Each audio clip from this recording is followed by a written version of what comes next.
Excellencies, heads of state and government, honorable ministers, distinguished delegates, ladies and gentlemen, welcome to day 2 of the first Global Conference on Sustainable Blue Economy, Karibuni, Kenya.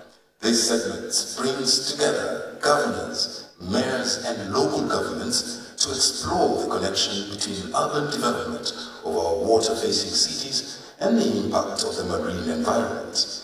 Excellencies, ladies and gentlemen, we'll now have an introductory video highlighting the theme of the Sustainable Blue Economy Conference. Enjoy. For thousands of years, people have been living by the cities in the shores of our planet. A few cities have made tremendous progress in making their water-based economies thrive and have become business capitals of the world. 1 out of 3 in the planet already live by the shores, making a living by venturing in tourism. Global tourism thrives best along the shores of the planet's waters, where tourists visit to experience the white sandy beaches, cultures, underwater exploration, water sports, and many more.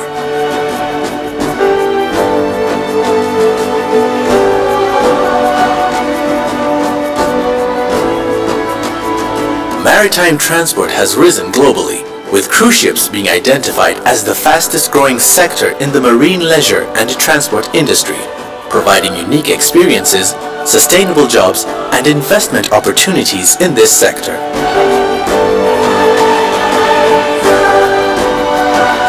The rising population and global trade flows indicate that shipping would grow by a huge percentage over the coming decades, and as such, we must focus on massive investments in ships and port infrastructure across the globe. Fisheries plays a pivotal role in food security and quality.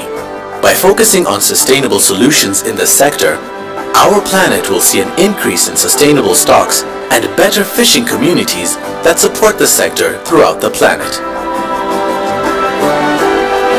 Maritime wind, solar, and tidal power are fast growing as the renewable and low pollution energy alternatives for the planet. Offshore exploration in the global waters of Africa for oil and gas is projected to provide a big percentage of the world's new energy needs. We must not forget that marine economic activities pose a big threat to the overall health of our planet's waters. Therefore, we must curate proper waste and ecosystem management solutions that ensure we maintain the planet water health for generations to come. Aquaculture is providing sustainable solutions that increase fishing productivity. This requires massive research, innovations, and investments in infrastructure and human capital to create smart, sustainable, and inclusive ways to ensure that aquaculture works for both our water bodies and us. Maritime security and safety of the planet's waters hold the key to the success and overall existence of the global blue economy. We must value our shore communities, cultures, oceans, lakes, and rivers, and protect them both for today and a better tomorrow.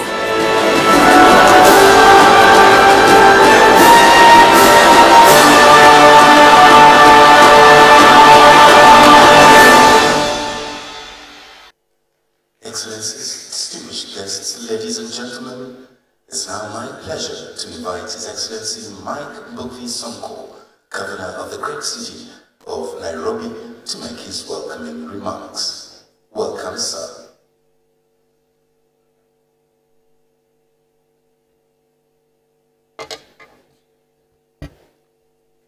Your Excellency, the President of the Republic of Kenya, Uhuru Kenyatta, Your Excellencies, the Head of State present, Your Excellencies, fellow governors and Lordship Mayors, former Prime Minister, Right Honorable Raila Odinga, Cabinet Secretaries and Principal Secretaries present, ambassadors and representatives of international and regional bodies, all protocols observed.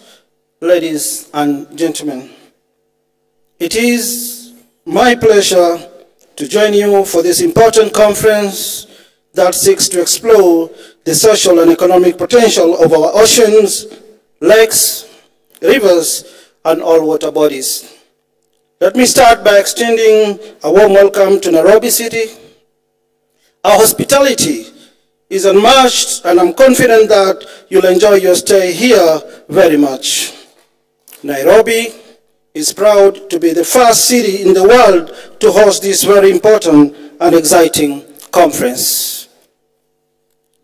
You'll quickly appreciate how the hospitality in Nairobi is superior to what you will find anywhere else in the world. It is no wonder that you'll find Kenyans working in the hotel and service industries in many countries. Enjoy your stay in our capital city. The name Nairobi means the place of cool waters in our local Maasai language. It started off as a trading center during the construction of the Kenya-Uganda Railway from the coast to interior more than 118 years ago. Nairobi has since grown into a modern metropolis that is the hub of digital innovation in Africa. Nairobi is also the home of two United Nations headquarters, UNEP and UN Habitat. We are the only capital city in the world with a national park where you will find all kinds of wild animals. A visit to the Nairobi National Park, just 10 kilometers from the city center, is an experience you will not forget. Or you could visit Karura Forest that was nurtured by the first African woman Nobel Prize winner, the late Professor Honorable Wangari Maathai. It is my hope that in the midst of the demanding schedule ahead of us, you will find time to have good feel of our city. Nairobi is safe and has been voted one of the world's top resilient cities. Ladies and gentlemen, Kenya's national language, Kiswahili, is a product of the blue economy. Centuries ago, Arabs traveled to East Africa and intermarried with the local Bantu communities that lived along the coast. The result was a new language and culture that was over the years spread into the rest of Kenya and neighboring countries. Transport is a major factor in the blue economy. Too many incidences of people drowning in our lakes and seas are still being reported. Just this week, a boat capsized in Lake Victoria, killing 33 people. We must do more to ensure that water transport is safe. Kenya's National Climate Change Action Plan 2018 to 2022 acknowledges the continuous threat that climate change poses to the achievement of a sustainable blue economy. This calls for partnership to enable cities adapt and become resilient. Our oceans and lakes offer us immense potential for employment, agriculture, tourism, energy, industry, and travel. With it, we can end hunger, provide employment, and improve our standards of living. It is up to us to harness this potential. In turn, we must conserve our environment. Ocean pollution poses a danger to all mankind. Kenya recently banned the use of plastic bags, most of which ended up in dam sets and into the water system. This decision has drastically reduced the amount of plastics ending up in our rivers, lakes, and oceans. We have also launched an aggressive campaign to clean up the Nairobi River's ecosystem. In the last 4 months, we have removed hundreds of tons of waste from our rivers and now conducting a campaign to sustain the momentum. It is such small but practical steps we can take that will have a positive impact. I trust this conference will make resolutions that will enable us to tap the blue economy potential. I once again welcome you to Nairobi and wish you a successful conference in this great city in line with our as the city of choice to invest, work, and live in. Let me conclude by one slang word from Kiswahili, our national language, enjoy. It means enjoy yourselves. Turn to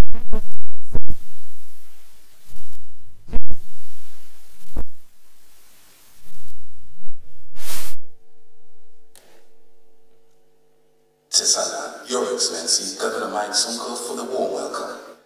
The next speaker is His Excellency Musa Faki Mahamat, Chairperson, African Union Commission, and a champion for a great continent of Africa, to deliver his statement. Welcome.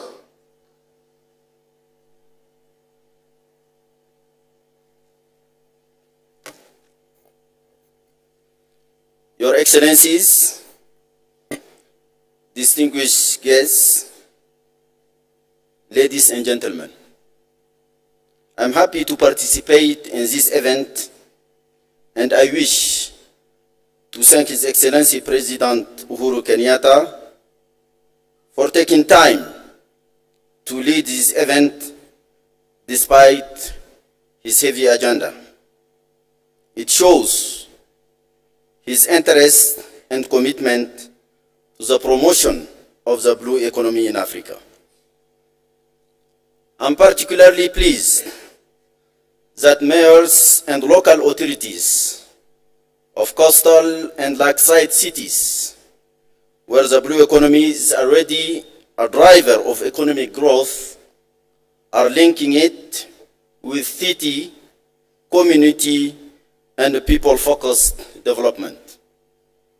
The sheer beauty of our coastal cities make them important hubs of infrastructure and economic activity that includes transport and tourism, which in turn attract urbanization and employment opportunities for many of our youth from rural areas.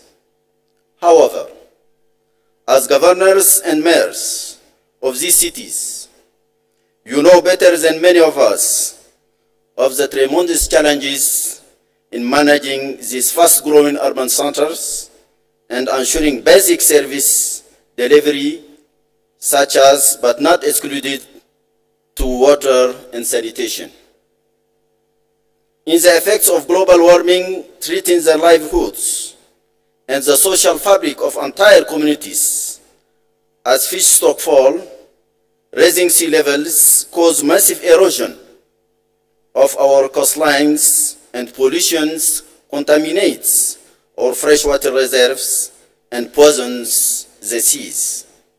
In fact, it is partly due to some of these challenges that many young people, rather than benefiting from the opportunities of a blue economy, choose to risk crossing to the ocean for better opportunities far away, and for too many fall victim to the sea in their quest for a better life. The tragic irony should not be lost on any of us. It is therefore clear that special focus is given to the management of our cities.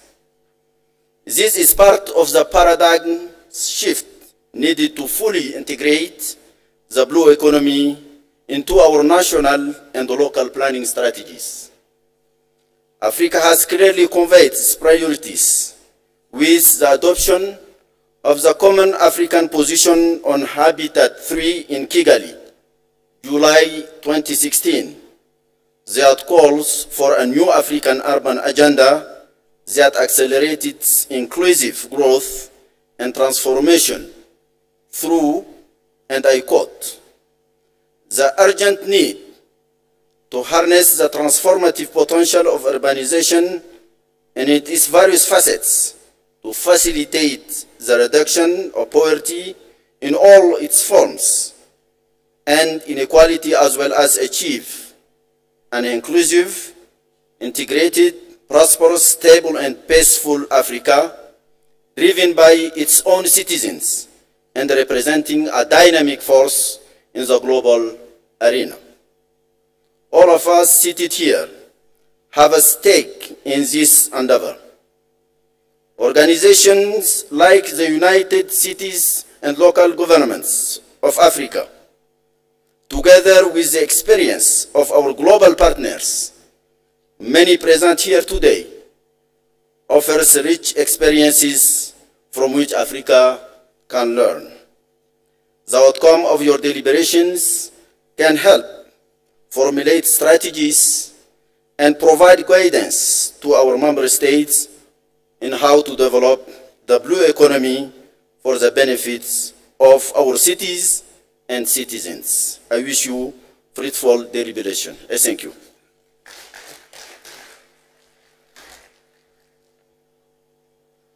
Thank you. Excellencies, distinguished heads of delegation, guests, ladies and gentlemen, I now invite Ms. Maimuna Moda Sharif, Under-Secretary General and Executive Director, United Nations Habitat, headquartered right here in Nairobi, to deliver her remarks. Welcome, Madam.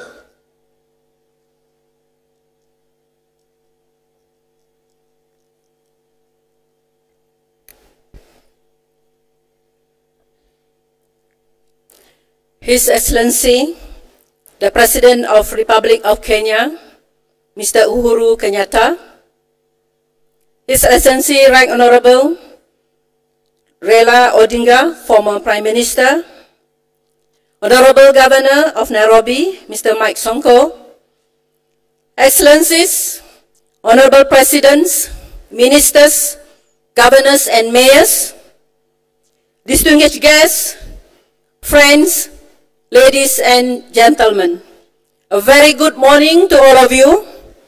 Habari ya asubuhi.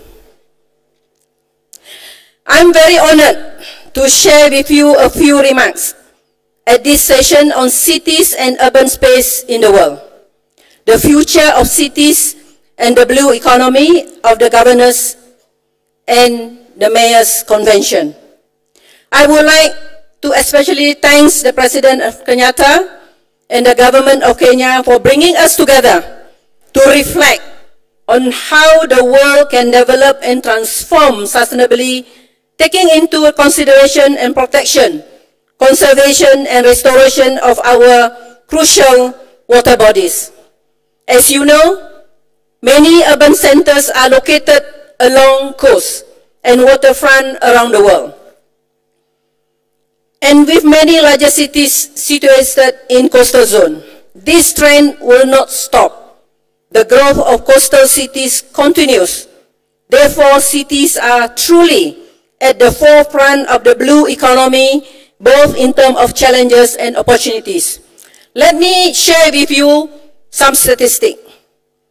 Ocean covers 71% of the Earth's surface. That shows how important is ocean. And more than 40% of the world population live in coastal areas. Out of the world 22 megacities, with population more than 10 million, 15 are located along the ocean coast. And 90% of the world trade goes through port and cities. For example, in Tanzania, Dar es Salaam alone handles 95% of the country trades. Therefore, the blue economy represents unique opportunity for the development and economic growth and job creation, and at the end is reduced poverty in the country. In this regard, I would like to make 4 points. First, the importance of local governments should rely on resilient urban planning and design, and it is only when cities and their growth are planned properly that we can have infrastructure and basic services which facilitates and improve local economic development and protect cities from further contributing to environmental degradation. So local government plays a very, very crucial role in this, in terms of the vertical integration from the national, regional or provincial, local community, local government, and to the horizontal integration with the communities and the stakeholders. Second, it is essential that cities work with nature rather than against it. We talk about climate change. We talk about infrastructure. So cities rely on their green and blue spaces for essential ecosystem services. We must all recognize that the value of this nature capital, including water bodies. It is extremely important to equip cities with the tools and also means appropriate plan for the environment, both spatially and in terms of infrastructure, as well in terms of innovative financing. The third point, harnessing the potential benefit to the blue economy is extremely important for local government. By developing local and regional priorities with sustainable livelihood in mind, creating green and blue jobs, offering sustainable housing and infrastructure, we can achieve the dual goal of reaping the benefit of strong economy and protecting its future generation. Coastal cities have an opportunity and a responsibility too, to work with the region in integrating urban planning and marine spatial planning through so-called integrated coastal and marine spatial plan. These are very important steps in guiding national and local policy towards blue growth. You look at the slide. When we talk about ocean, we cannot talk about ocean separately from the coastal area and also from the hinterland. Either is it human settlement, farming, farmers, or highland cities. We have to look into ocean economy or the blue economy in one ecosystem. Whatever happened on the highland, whatever happened on the coastal cities, will be in the ocean. So we have to look into an ecosystem. For example, whatever happened on the highland or the human settlement, just take for example like rubbish or water pollution. They will end up to the on the hinterland, the land properly. We don't plan efficiently. We don't plan in more.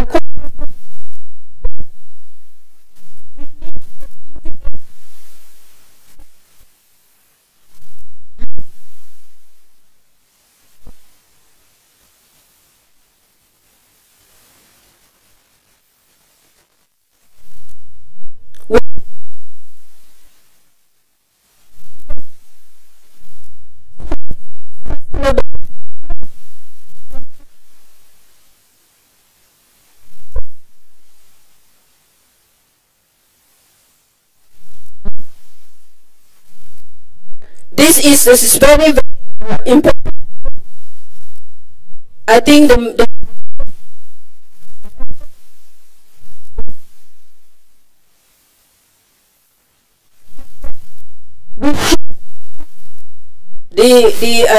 governments or the local governments to look into this in one ecosystem, and it's also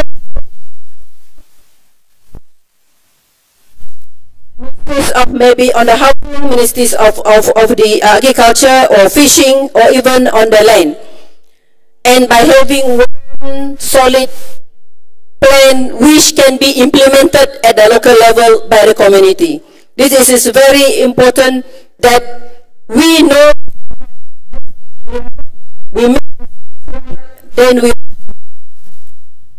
and vice versa. So this is a very, very important to us, and UN Habitat here is in Nairobi, in Africa, at your doorstep. And our vision is to help to provide a better quality of life for all in the urbanizing world. Urbanizing world is not only talking about skyscrapers. is a process about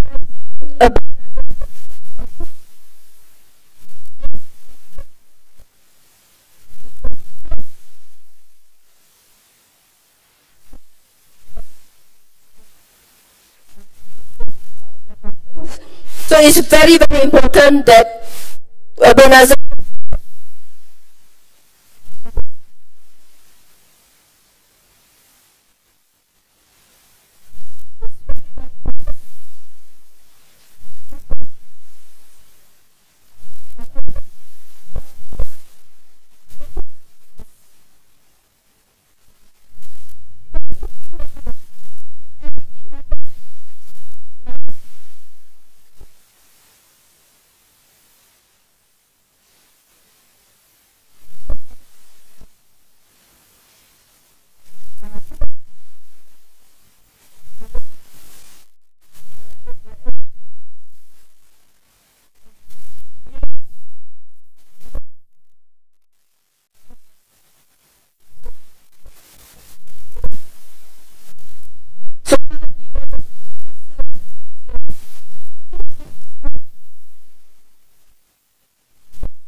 sustainable development plan or policy at all levels. And climate change is a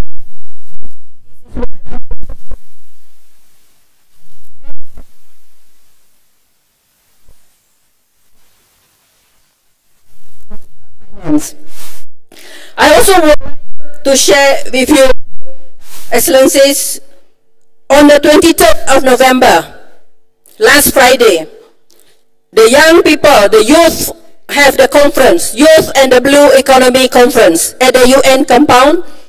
I was invited to close the conference, and they are very, Mr. President, they are very creative. They come up with a declare action, not declaration, declare action oriented. They come out with this general finding of the Youth and Blue Economy Conference, and there are also the recommendation for the national government. They also come out with a recommendation for the local government and the mayors. They also come out with a recommendation for the regional bodies and recommendation to the United Nations and development partners.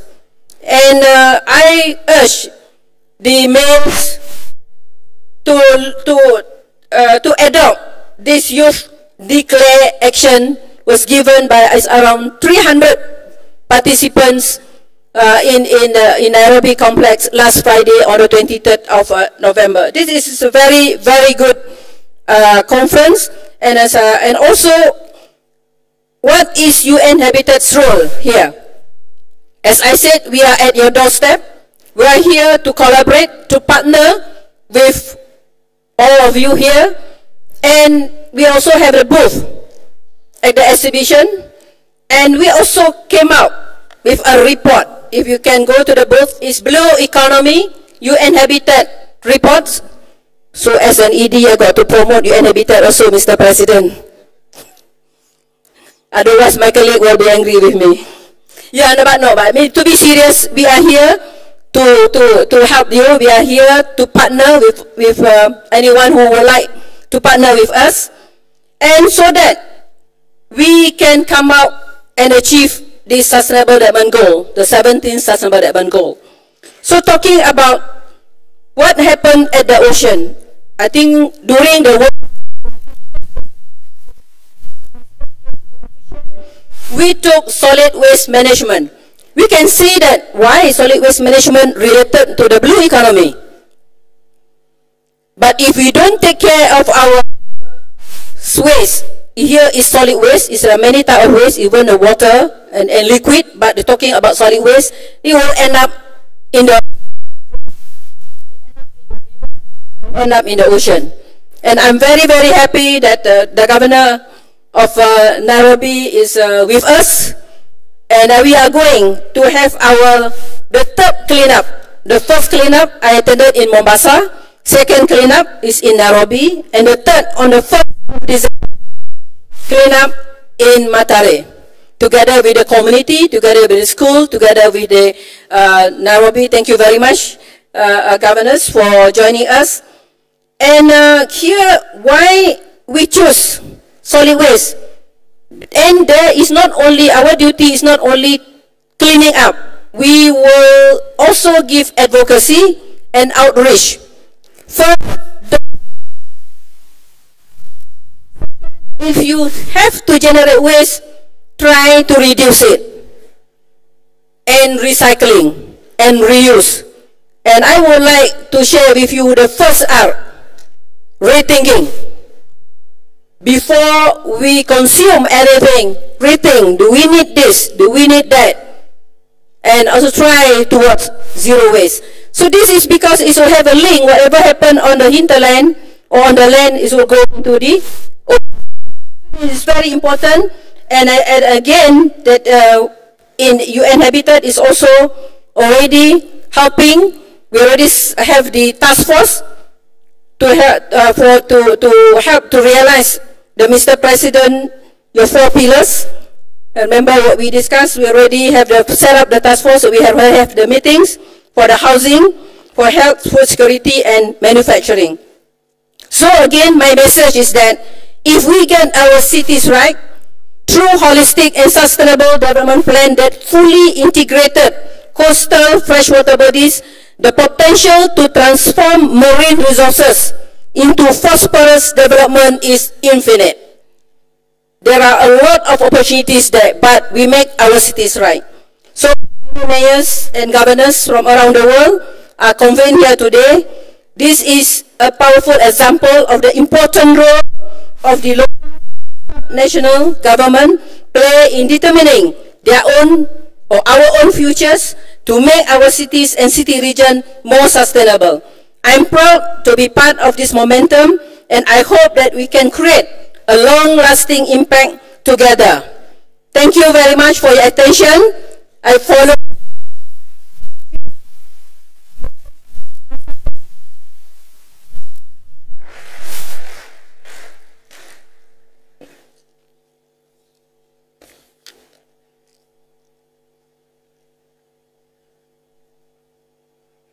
Thank you. Excellencies, ladies and gentlemen, Honorable Dr. Kande Kole Yunkela, agricultural economist and former United Nations and the Secretary General, is slightly under the weather and will not be with us today. But coming up now is a video of the blue economy highlighting the theme cities, tourism, resilient coast and infrastructure. Enjoy.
Wamalwa, Minister for Devolution, Arid and Semi-Arid Lands, to invite His Excellency President Uhuru Kenyatta, President of the Republic of Kenya. Karibu.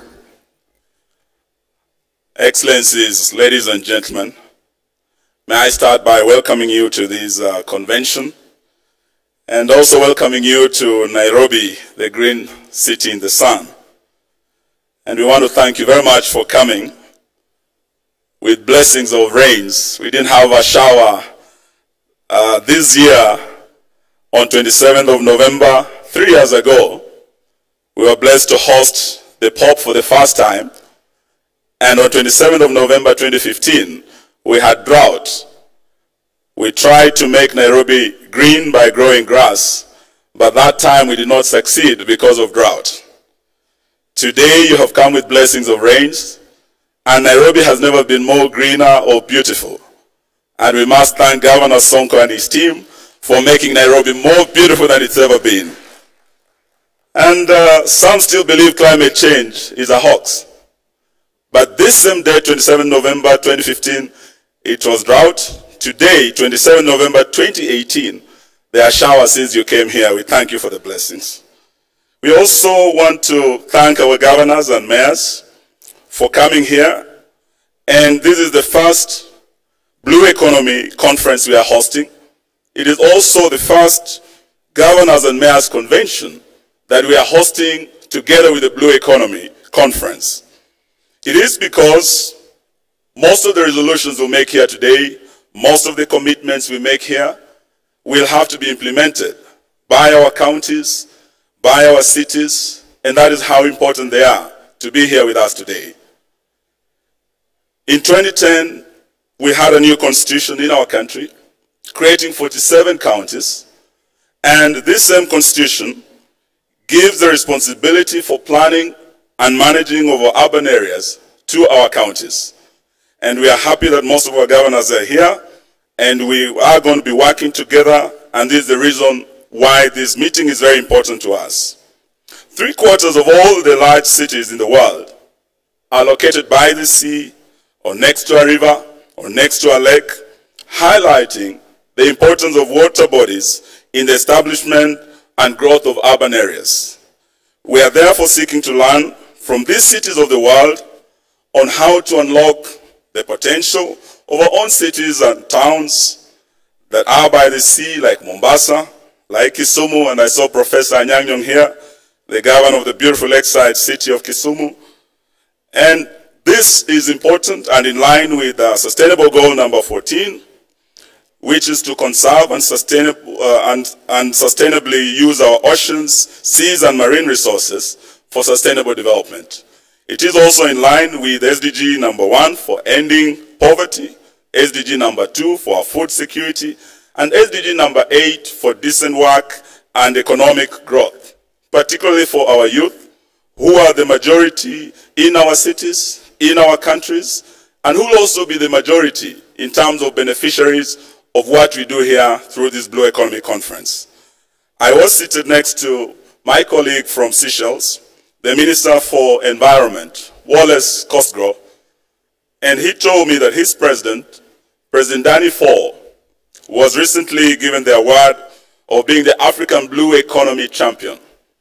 I did not hesitate to also quickly inform him that our president was also recently given the award of the Global Youth Champion. And the blue economy being a new engine of development, and the beneficiary of the blue economy, the majority being the youth. We were just discussing with my brother that our two presidents will have to work very closely together, and all of us together, to make this blue economy a reality. And as I welcome our president, we are very optimistic.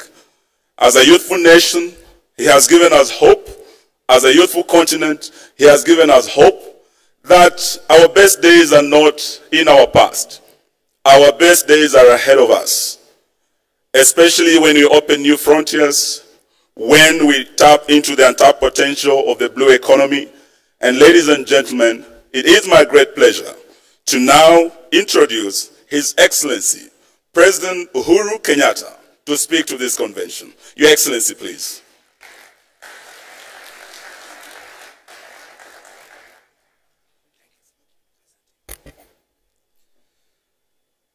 Your Excellency and dear brother President Danny Ford of Seychelles, Your Excellency mayors and governors from various cities around the world, distinguished delegates, ladies and gentlemen, let me join our Governor of Nairobi to welcome you all to our capital city of Nairobi, and we hope that you will enjoy your stay with us. Ladies and gentlemen, we all know that cities and towns hold the greatest promise as well as the greatest challenge for the future of human existence. They are the most vibrant economic zones, and in aggregate, they generate about 75% of global GDP. They provide millions of jobs to our people, and as multicultural and multiracial centers, they foster cross-cultural integration. Properly planned urban spaces are therefore vessels for innovation and technological transmission. The United Nations Environmental Programme estimates that half of the world's population lives within 60 kilometers of the sea. And historically, cities have been located on coastlines, by rivers and by lakes. And as we have been told, 8 of the top 10 largest cities in the world are coast located. This is because there are many transport, food, and ecological benefits. Products traditionally flow into countries through their ports, and this has set a precedent for populations to naturally migrate to coastal areas. But our cities and towns are also experiencing serious challenges which threaten to slow down the vibrancy and growth potential.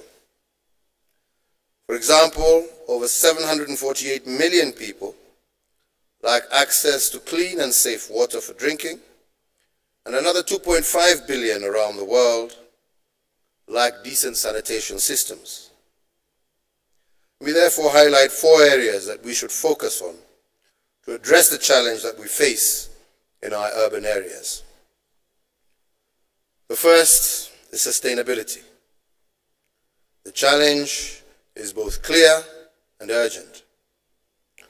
2/3 of the global population is expected to live in our cities by 2050. Further, urban areas account for 70% of the emissions that are propelling the planet into climate unknown. As more people crowd into coastal areas, they put pressure both on the land and the sea. Natural landscapes and habitats are altered. The floodplains around our estuaries are built over. Increasing volumes of waste, particularly sewage, are sluiced into the coastal waters and soils, and our beach sands are often over-exploited, all at great economic as well as ecological cost.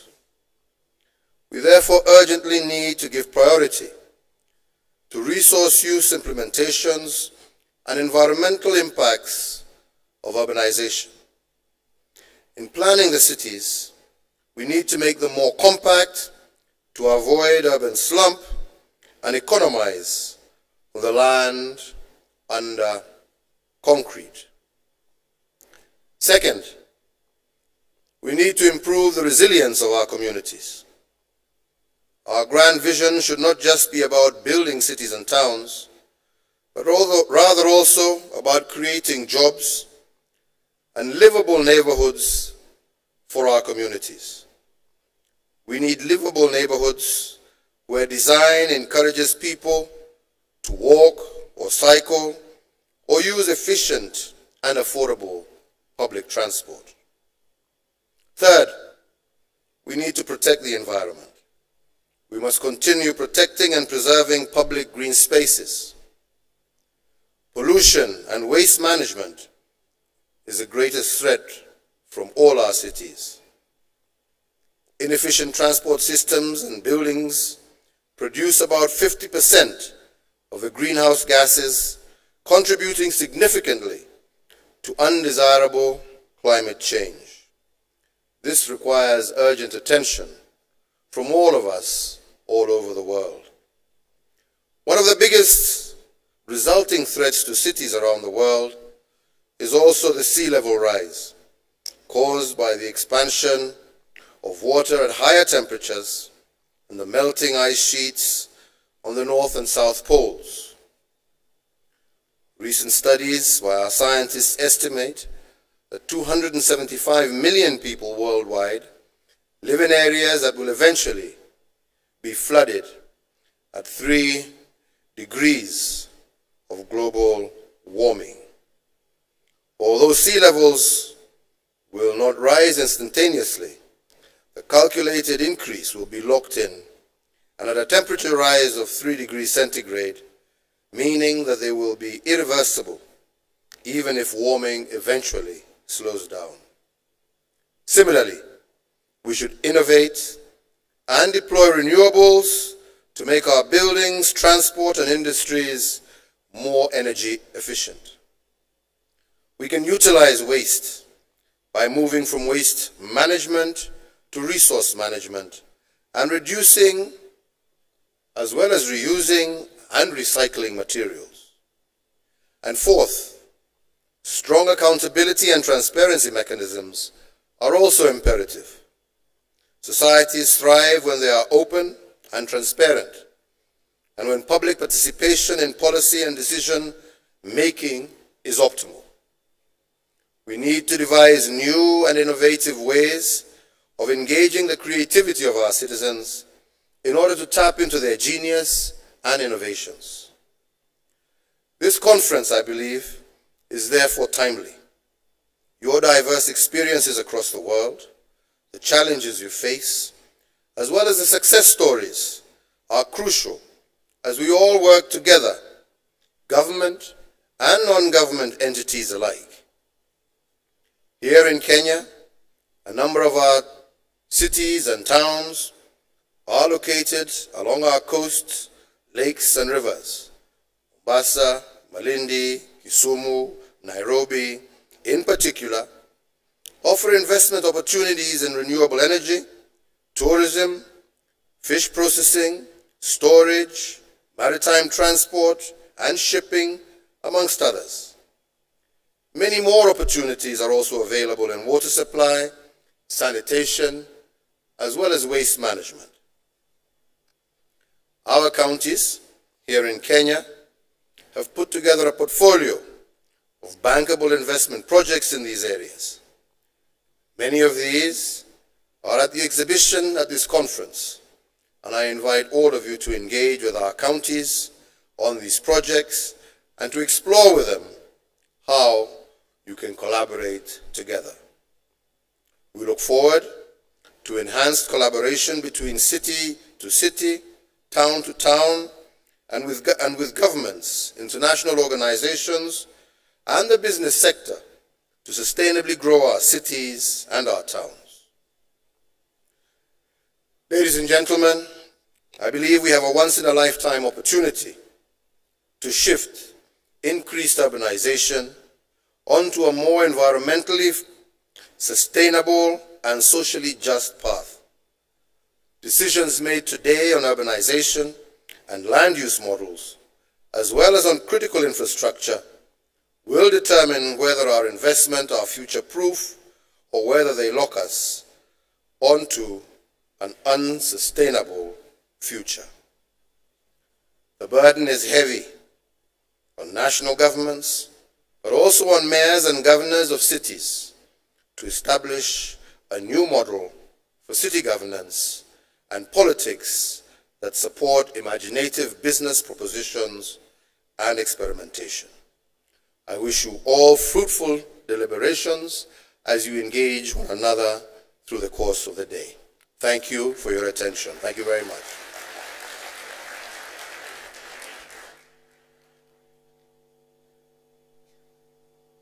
Thank you, Your Excellency, the President of the Republic of Kenya, Uhuru Kenyatta, for your remarks. Excellencies, distinguished delegates, honorable ministers, ladies and gentlemen, may I now introduce a video highlighting the theme Maritime Security, Safety and Regulatory Enforcement. Enjoy.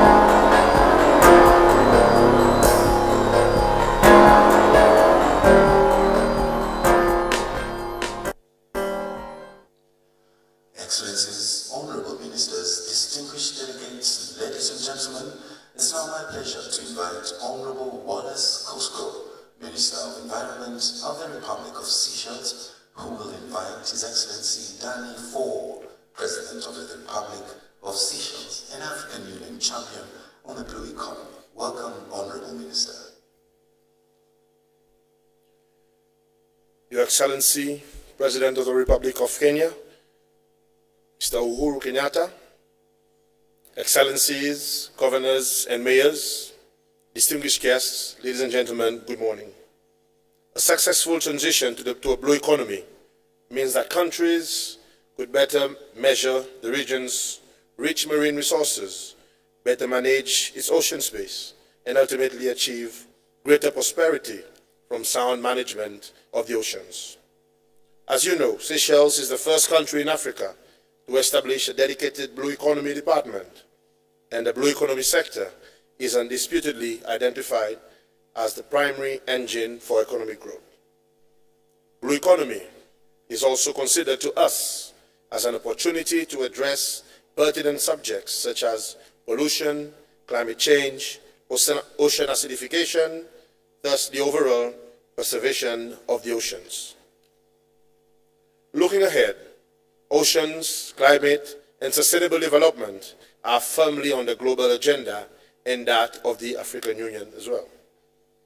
Therefore, African states must continue to work together to save our planet, and you can count on Seychelles and on our President to lead on the blue economy in order to reach better management of our oceans, space for prosperity of our people.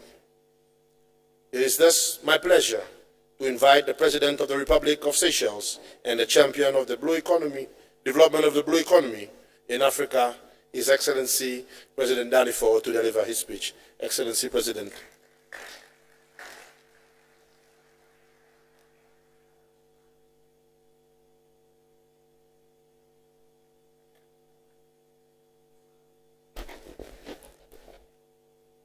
Your Excellency, my dear brother, President Kenyatta, Excellencies, Governors and Mayors, ladies and gentlemen, it is my pleasure to address you at this convention this morning.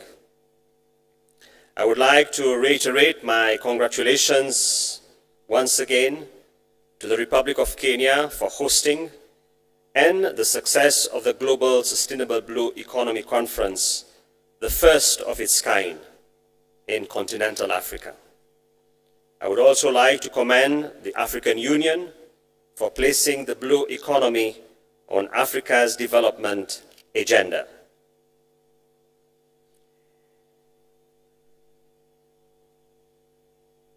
Ladies and gentlemen, we have our African Agenda 2063, its 10-year implementation plan and its flagship programs. We also have the African Union's 2050 African Integrated Maritime Strategy, which has a chapter on the blue economy. These work hand in hand with the Global Agenda 2030 and the Sustainability Development Goals.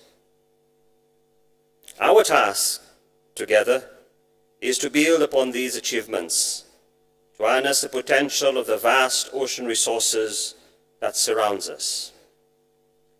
We will need to work harder to ensure the smart implementation of our strategies, policies, and programs. I am very grateful that the new institutional reforms of the African Union have been decided. The streamlined commission with a commissioner, who among other responsibilities will be in charge of the blue economy, will ensure that the blue economy is at the forefront of the continent's development agenda. My country is committed to working with the African Union Commission and with member states and the regional economic communities to ensure there is synergy across our efforts to develop the blue economy. Seychelles has had great success in developing the blue economy so far, and we are eager to share our experiences. We hope that our first steps will guide other small island developing states and countries towards their own sustainable blue futures. We are also committed to working with communities at the grassroots level, including cities, municipalities, and provinces, to help raise awareness on the blue economy and its importance to Africa's development. The success of this mission relies not only on governors and mayors, but also civil society, academic institutions, and the business community. We all need to work together to harness the potential of our oceans and waterways, to make them healthier, more secure, and more prosperous for our current and future generations. I take this opportunity to congratulate all of you, my African brothers and sisters, who are already advocating regionally and internationally to ensure the sustainability of the oceans and water bodies. Ladies and gentlemen, our continent is the second biggest continent in the world, with a total coastline of over 26,000 nautical miles, including its islands. 38 out of 54 countries on the continent are either coastal or island states. As African countries, we are all beneficiaries, one way or another, of the blue economy. It is therefore imperative that Africa works together to explore all avenues of sustainable investment in the maritime sector. Whilst the blue economy presents an opportunity for Africa to achieve greater growth and prosperity for our people, we are also conscious of the challenges.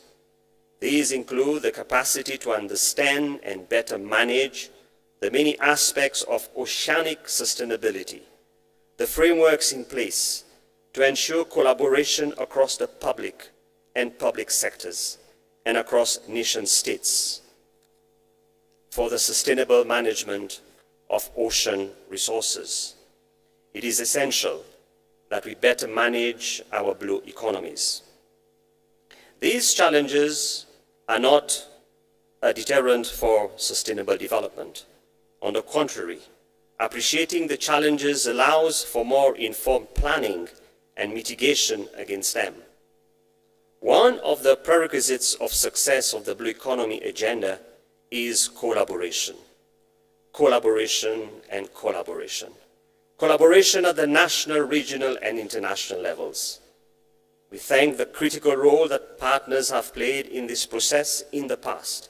And whilst we organize ourselves as a union to be more self-reliant, we urge the more affluent partners to continue their collaboration with us. My country, the Seychelles, is prepared to play our path towards achieving an inclusive development path, a path on which all countries and especially our African continent, are called upon equally to own and to develop. Let us work together to secure a healthy and productive future for our oceans. I thank you for listening.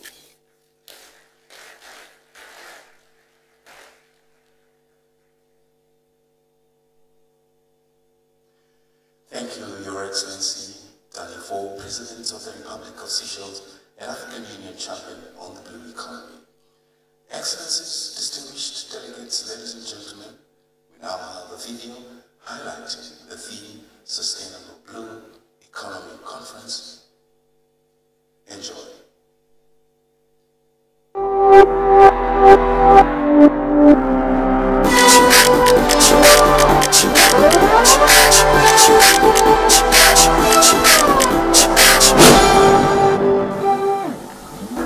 The blue economy is basically about bringing together the challenge that we're facing with sustaining the health of the oceans, the health of our lakes and the health of our rivers, and at the same time ensuring that we're enjoying the maximum opportunities that are presented by the seas, by the oceans, by the lakes and by the rivers to grow our economies and to create greater prosperity for our world. The blue economy is about bringing together the challenge of marine conservation, the challenge of dealing with pollution, the challenge of regaining the health of our oceans, the challenge of managing climate change as it relates to the seas and the oceans, and at the same time ensuring that we are building a great economy for our world that creates greater prosperity for our people. It is bringing together these two pillars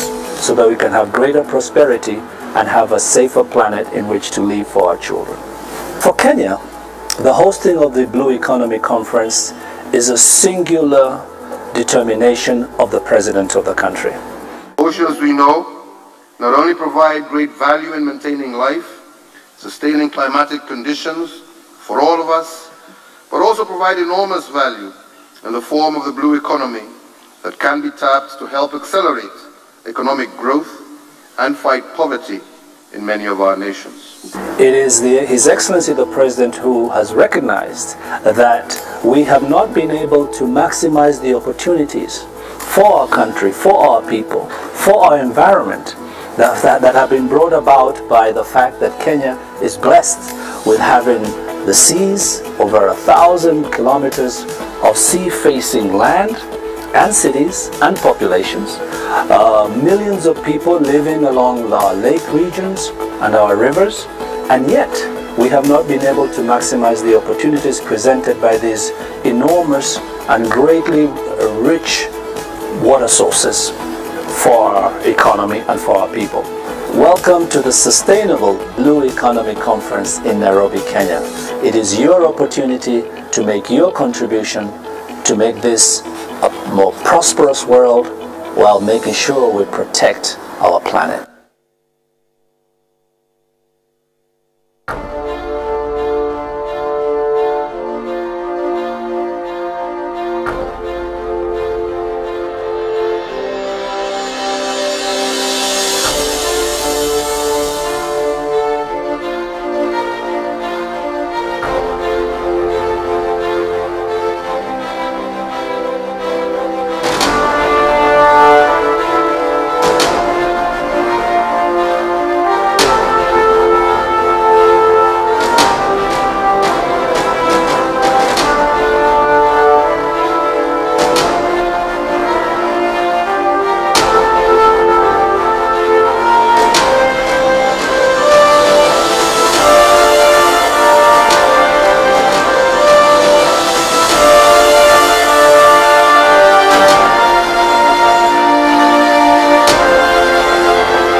Excellency President Uhuru Kenyatta and his colleague Dan for African Union Commission President Right Honorable Raila Odinga will now depart. As they exit, please let's give them a round of applause.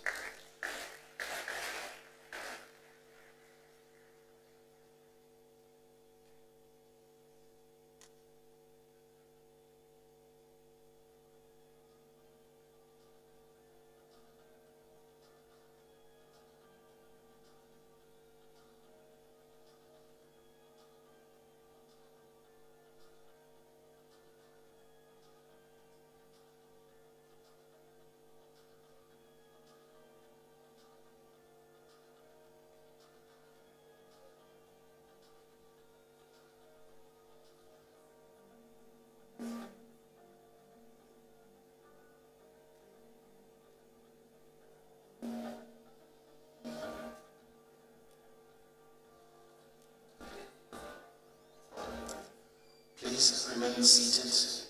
We're coming back into the panel segment. Thank you.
Ladies and gentlemen, distinguished delegates, please settle down. We're about to begin the interactive segment.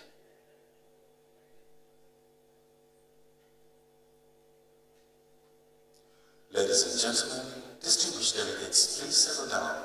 We're about to begin our interactive segment.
Excellencies, ladies and gentlemen, we're now into the panel segment.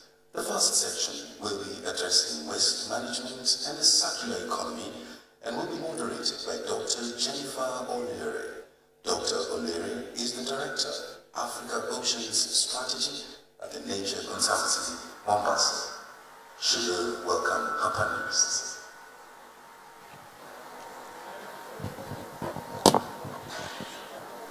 Thank you very much and good morning, Excellencies, Heads of State, Ministers, Governors, Mayors, all protocols observed and distinguished guests.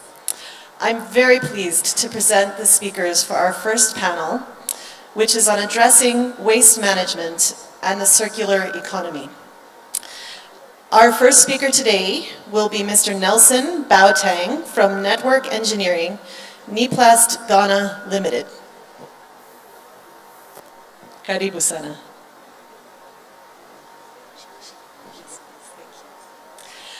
Our second speaker this morning is Mr. Doug Woodring, the founder and managing director of Ocean Recovery Alliance and recipient of the Prince's Award for Innovative Philanthropy.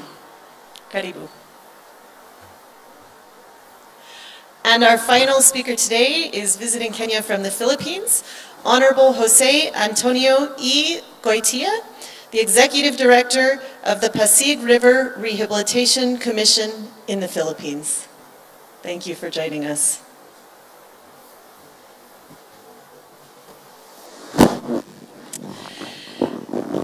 This morning, we heard about the importance of the blue economy, and we're now moving into a session that is specific to waste management. We know that waste management is becoming an increasing challenge globally. We are expecting more plastic in the sea than fish, and toxins are starting to even enter the human food chain. We have waste running into our rivers and oceans. Cities are incredibly important for waste management, and today we're going to hear about opportunities and innovations for making our counties and cities centers for sustainability. So I'd like to first turn the microphone to Mr. Baotang from Niplast Ghana Limited. Thank you so much. Good morning to everyone. My name is Nelson Boating from Ghana, West Africa, founder and CEO of Niplast Ghana Limited. The company started in 2013 as we were recycling plastic waste into polybag, which in my country we call it black bags.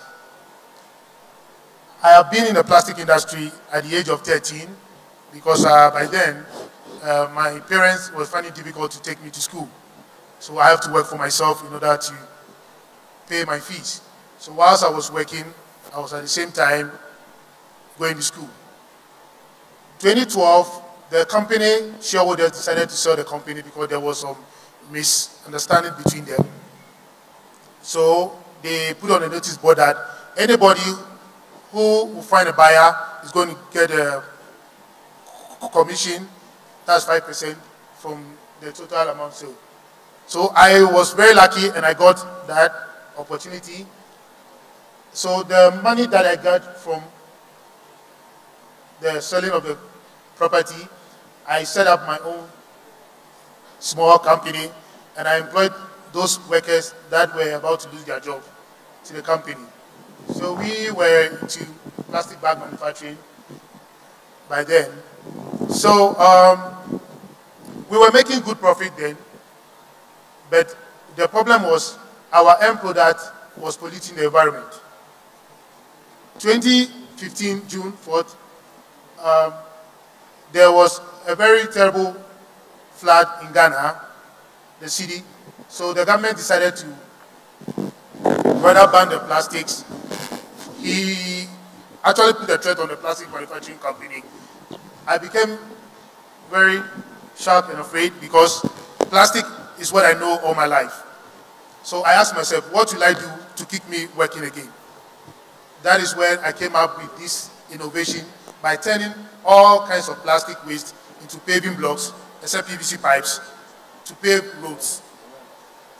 This innovation that I brought about gave me the chance to employ more people, both directly and indirectly, who go around to collect plastic waste from the cities and bring it to our factory. We scale them, crush them if necessary, then mix them with sand.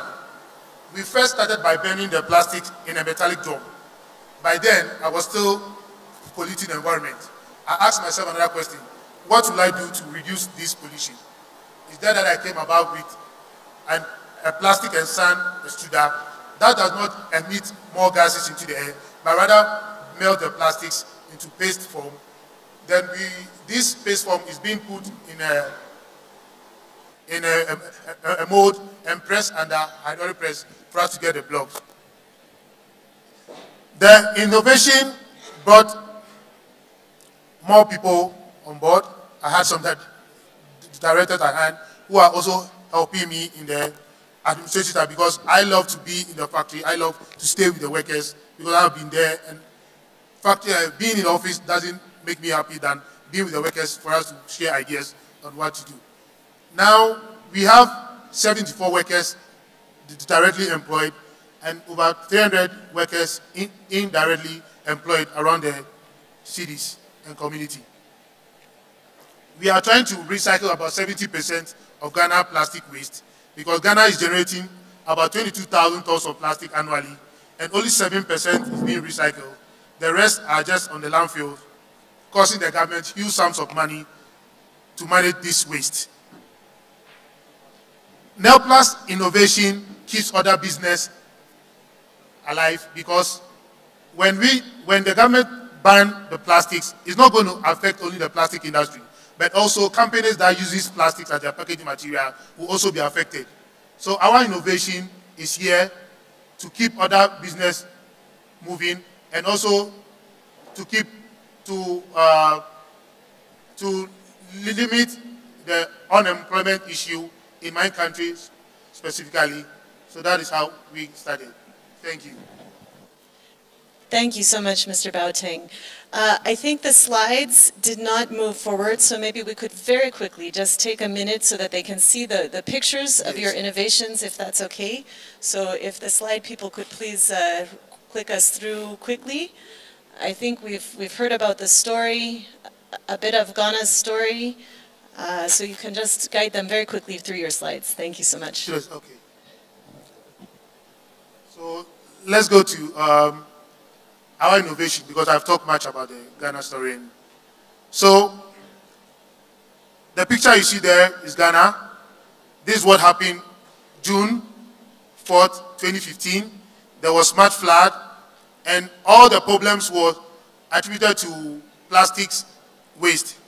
So I have to come up with an idea of building the extruder you see over there. Please go back. I have to come up about to build this extruder you see there to this, and the waste you see at the left hand side is now being transformed to this.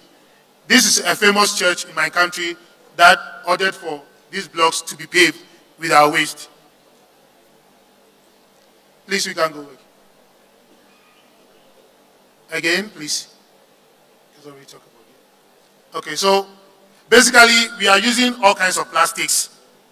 Then it will be mixed with sand and fed into our plastic and sand extruder to come up with these bricks. We have shapes, sizes, colors, anything the customer wants, all the shape that they want, the colors can be made through this method. It is expected to last for more than 200 years, because plastics takes 500 years to start degrading. So that is what we are doing for our country now, to keep the cities and the town clean from plastic waste. Please, you can go again. Our mission is to get rid of the plastic in our water bodies, reduce incidence of cholera and malaria outbreaks, and eliminate plastic burning, because when the plastic is being burned, there is more harmful gases that are emitted into the environment, which will cause even more problems. So my question is, banning the plastics doesn't solve the problem at all, because we can create jobs from this waste, and the attitude of the people is what we need to put our mind on, not necessarily banning the plastic at first. We need to change our attitude of how we dispose of plastic waste, because when we ban the plastic and replace it with, let's say, paper, because the attitude of disposal in we is still there, we are going to repeat the same thing to the paper that we replaced the plastic with. And thousands of jobs will be lost also.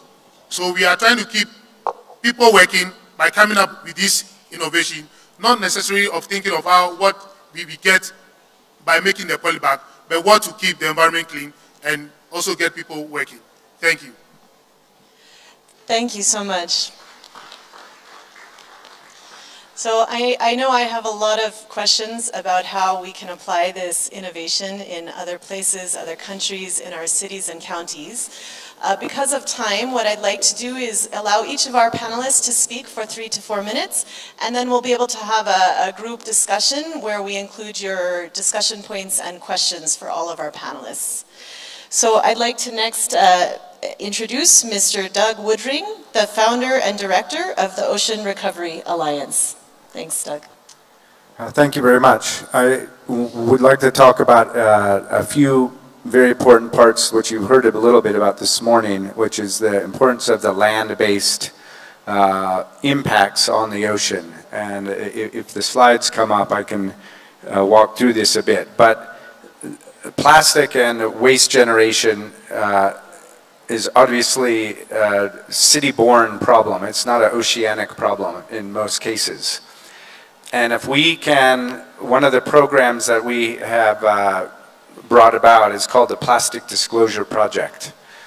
When we look at carbon reporting and water reporting, if you do not measure what you have as a material, it's very hard to understand as a municipality or a city or a company how much you have, how much you recover, how much is recovered by other people, how much recycled content you may be using in your products. And if we are able to just look at ourselves in the mirror, we then are able to decide how we can move into a circular economy. What materials are left, which are not being used in the recycling, but could be used for that purpose. If we look at the world's waste production today, globally, we would be covering Japan in 10 meters of waste every year. That's as high as this ceiling. If we look at the population estimates in the next 30 years, and you believe in that growth and consumption, we will cover Japan, Spain, and New Zealand in 10 meters of waste every year. And there's not many countries today that have the capacity to handle that kind of material. This is a huge opportunity. There's great chances for job creation, innovation.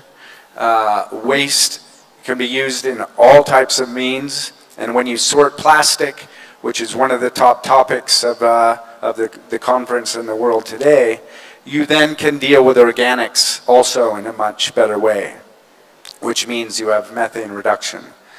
One of the things I would like to bring up briefly is when we're looking at the blue economy, to please remember the importance of restoration and recovery of that discussion. If we do not focus on bringing ourselves back to a place where there is a lot of wildlife, today 90% of the top ecosystem species are being endangered or under danger, under threat. 97% of the world's waters today are impacted by people. But if you look at marine protected areas, many cases show that when those happen, over 400% growth occurs in the biomass coming back to that sector of the water. And if we can align ourselves similar, and it came out this morning in some of the talks, to a Marshall Plan, where we all get together in the same team and guide the financing principles for restoration and recovery, this will have much longer term benefits for all of us than if we simply go towards blue economic growth and sustainability without thinking about how we can build that restoration. So plastic and waste is a very important part of this, and with a plastic disclosure project for a municipality, you can much better get a bird's eye view of what's happening in your township and your city, where the flows are, and how that can be recovered, and how the jobs can be recreated so it's not hitting the water. Our other program is called Global Alert, which is an app which allows the community to report on trash hotspots anywhere in the world's waters. And that allows students, universities, corporates, Rotary clubs, government officials to all be engaged in looking at where the problem spots are, particularly in our rivers and waterways, so that we can work on putting up booms and nets and catchment devices in the outflow areas. That material that's captured can be monitored, can be recovered, it can be turned into recycled material, but the main thing is that it won't flow into the ocean. And I think with that, I'll stop there, but we look forward to working with some of the municipalities who are here today. Thank you so much. That was great, and a really different take on how we recover plastics and prevent this contamination. Oh, our final panelist this morning, before we move into a discussion section, is Honorable Jose Antonia Goitia from the Philippines. He's the Executive Director of the Pasig River Rehabilitation Commission.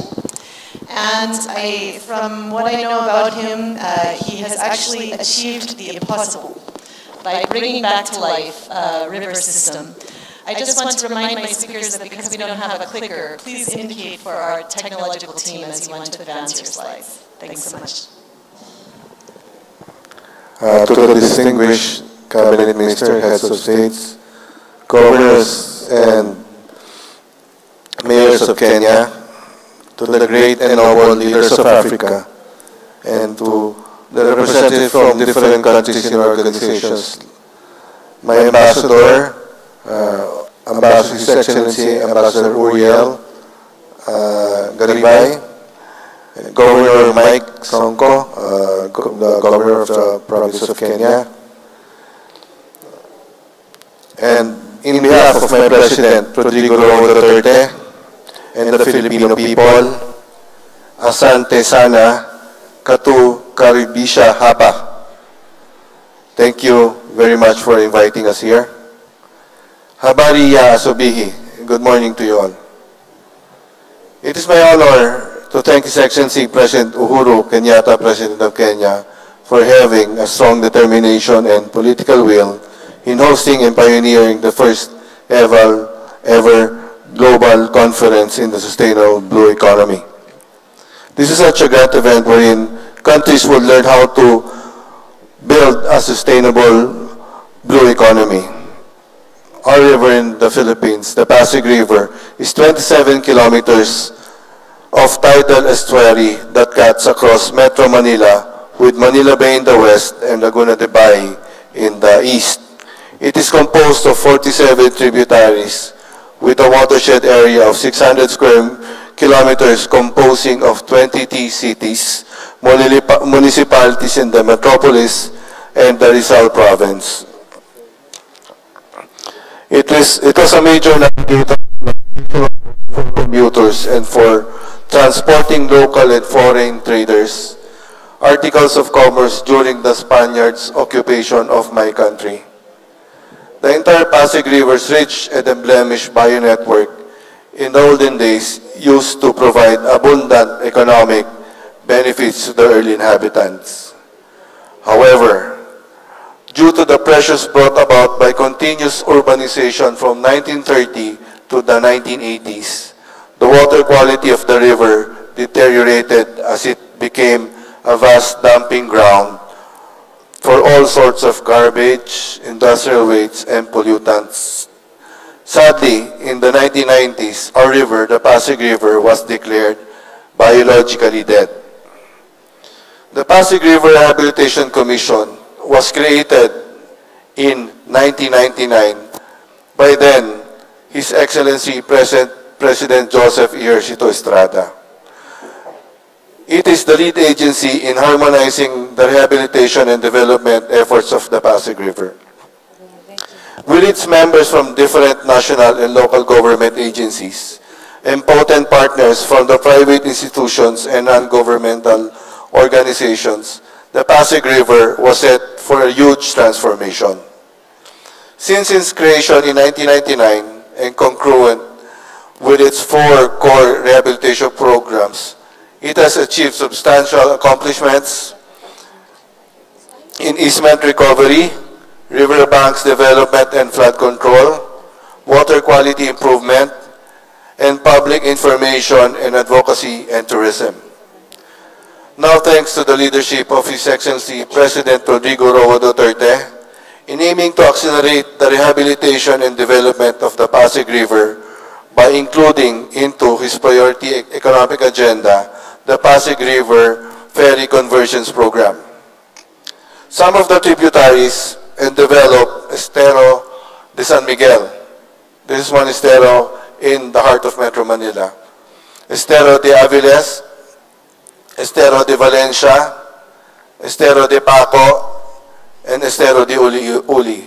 This was really wrought with pollution and garbage, but look at it now. The San Juan River, one of our major tributaries of the Pasig River, has been identified. This is where 40% of pollution in the Pasig River comes from.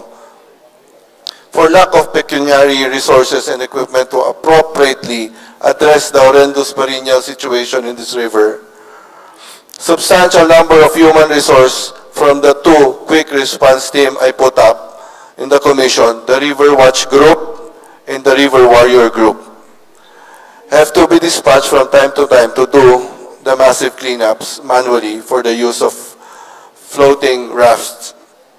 We know that these cleanup drives are only a panacea to soften an impact of a current situation. These are undeniably insufficient to thwart other persistent problems arising from continuing pollution.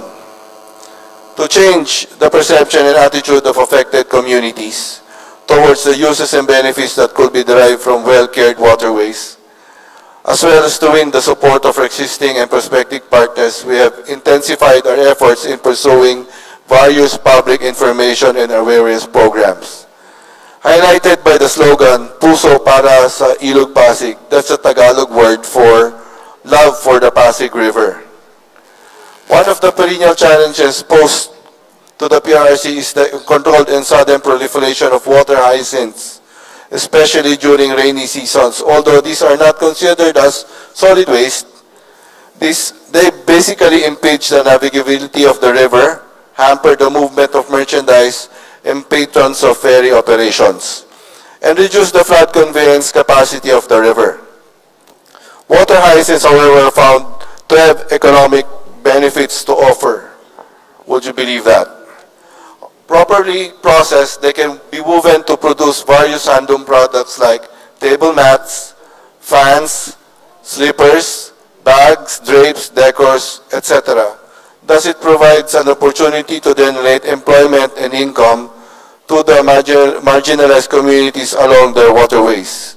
The PRRC, through its research and project development, is utilizing the phytoremediation capability of water hyacinth to absorb pollutants in the waterways. We are also looking to adopt the composting technology wherein water hyacinths and other organic waste will be converted into soil fertilizer. The facility will be located in the confluence of the Pasig River and Laguna de Bay. We are also looking at the potential of water hyacinth as main ingredients for the production of charcoal briquettes and fertilizer for plants. Our commitment to the reduction of domestic liquid waste pollution that is being discharged directly into the waterways have been solved through a series of negotiations with a potable water distributor catering to the water needs of household and industries in the metropolis. PRC was successful in securing access to the company's existing wastewater interceptor and treatment facilities, such that all households are connected to the latter sewerage system prior to the establishment of PRRC linear park projects along Esteros. We are proud to share with you that the Philippine government's effort to rehabilitate the Pasig River is gradually progressing. The Pasig River indeed refused to die, and signs of life are manifest in the entire span of the river right now. In fact, in the 2009 study conducted by the Department of Environment and Natural Resources, several species of fish, birds, trees, aquatic plants are now thriving back in the river or within its embankments. We firmly believe that the PRRC is consistent with international standards in terms of river and river basin management. Proof to this is the honor we brought home to our country, the international recognition given to the Pasig River through the PRRC in 2 consecutive years. In September of 2017, the Pasig River was adjudged runner-up or second place next to San Antonio, Texas of USA in the 20th International River Symposium in the city of Brisbane, Australia. And again, last month, October 16, for the second time, the Pasig River won the inaugural Asia River Prize Award in the first ever 21st International River Symposium held in Sydney, Australia, besting the Yangtze River of the Republic of China, represented by the Asian Development Bank. On final note, the PRRC is a testament that collaboration with other agencies or LGUs helping each other plays a great role in the success of the rehabilitation and development programs, which we believe that this global conference in building sustainable blue economy will serve as an avenue for the whole world to converge in one purpose, to achieve sustainable development without sacrificing our environment, especially our waters, where life is coming from. Let us save our planet, save the dream for children and generations to come. Thank you very much.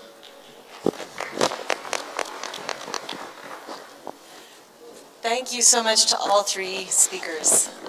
What really struck me here is the diversity of experience and perspectives that you guys bring to how to deal with waste and circular economies, which is about how do we take waste and reuse it for economic gain and to really sustain and grow our blue economies.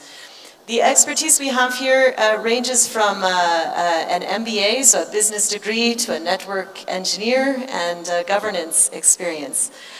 So we have a really strong expert panel to field questions. And I'd like to open up to the audience to ask any questions or make comments you have about how these really incredible innovations might help grow our blue economies and sustain our ocean and water spaces for humanity. We have people walking around with microphones, so kindly raise your hand if you have a question and we'll address them to the panelists.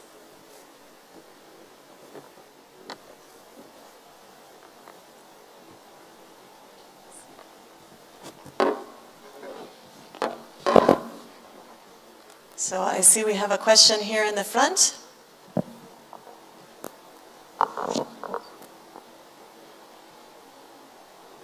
Thank you very much.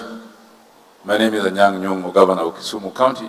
I want to ask a question to my friend from Ghana. You proposed that with regard to plastic waste, that we should try and get an attitude change rather than ban plastic bags and plastic bottles and so on. My problem is that it is, my proposal would be, rather than go the long way of relying on attitude change, we could still ban the use of plastic bags and plastic bottles and give another industry an opportunity to fill the gap that is left by these plastic bags and plastic bottles. For example, the paper industry, making paper bags, paper cups, using paper to do a lot of things.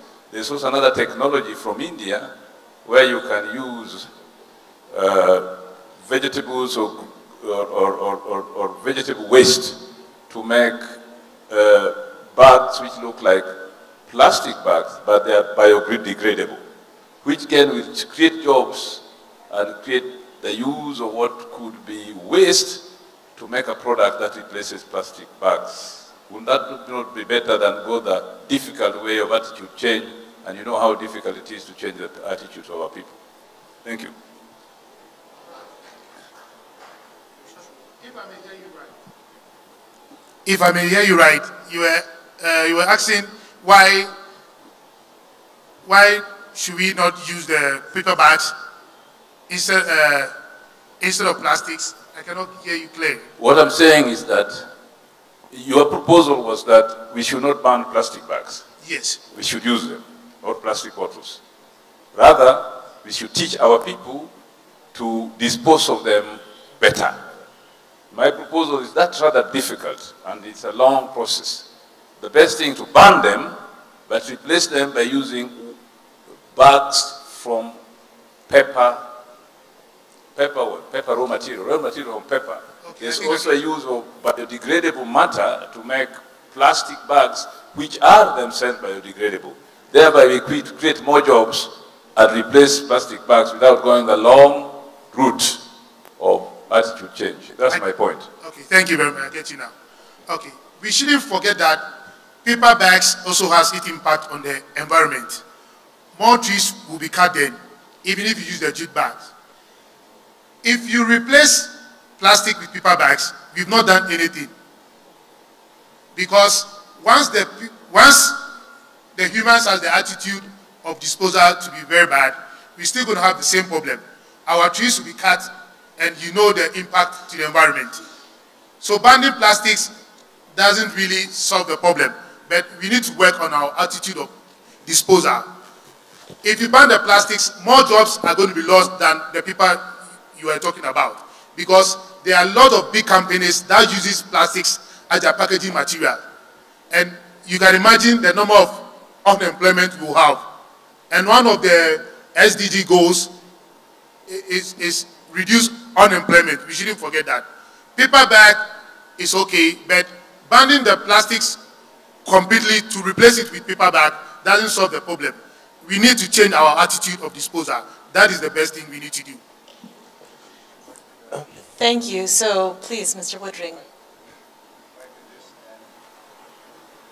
Is this work? Yeah.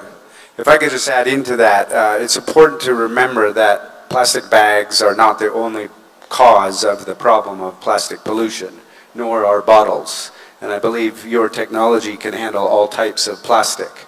It's virtually impossible for us to get rid of all types of plastic. So though one ban might attract and be targeted at one material type, there are still going to be a huge need for plastics, for food packaging, and other materials that is going to be very hard to get away from. So the point is maybe reducing that material, but for what is remaining, we have to find new channels of disposal and reuse and value creation for that material. And that's where the Plastic Disclosure Project can help us think about the materials that we still need to use in our daily life.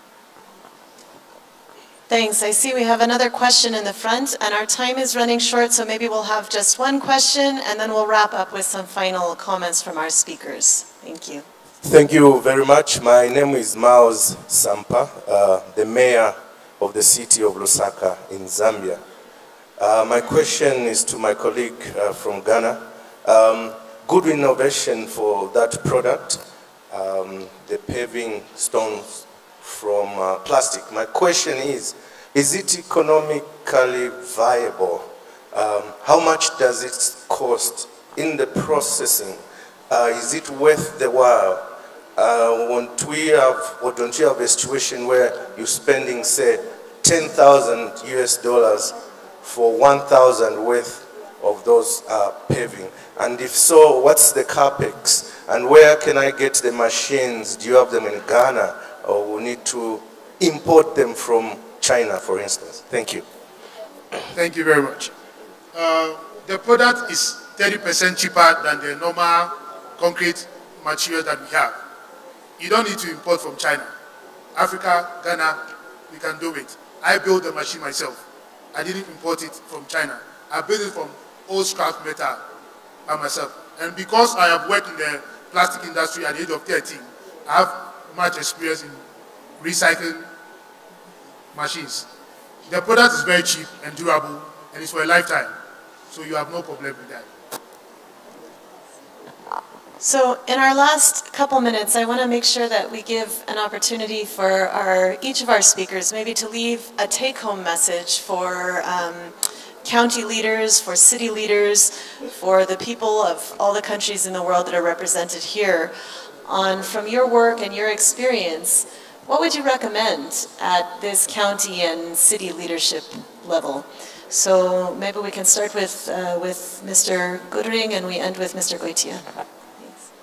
Well, I would remind everyone that if we look at ourselves like we have done with carbon and water and look at waste, which has really been forgotten in the last few decades, is not often a high priority unless it's just looked at for health reasons of not having waste in our streets. But if we flip the coin and say all of this material is completely usable for new resources, and someone mentioned it this morning for resource recovery. If we inspect our flows and our accumulations of waste and segregate, understand the way that we take care of them and capture them for much better value creation, we will not have the waste going to the rivers at all or to the creeks. And so in the meantime, using something like our Global Alert app to have people report where those hotspots are and put up booms and nets can drive community thinking on how the water can be protected. They can then see that they trust your leadership, that you've done the right thing, and you can then have more power to carry on the message for the next bigger discussions, which might require a little bit more money or a little bit more engagement from the community. And those two introspective looks, in the end, will help the ocean a lot, because there will not be materials going out of our rivers into the sea. Great, thanks so much. So, Mr. Goitia, maybe we can just end with you. Mr. Goitia has told me he's known as Pep, so I'll just say, Pep, can you give us the last word? Okay. For our governors and mayors, urbanization greatly contributes to the deterioration of our waterways. Developmental policies of every local government units sometimes result in conflict in terms of urban development. Harmonizing these policies as one of the core mandates will possess a challenge, as local government leaders are also mandated to develop their areas.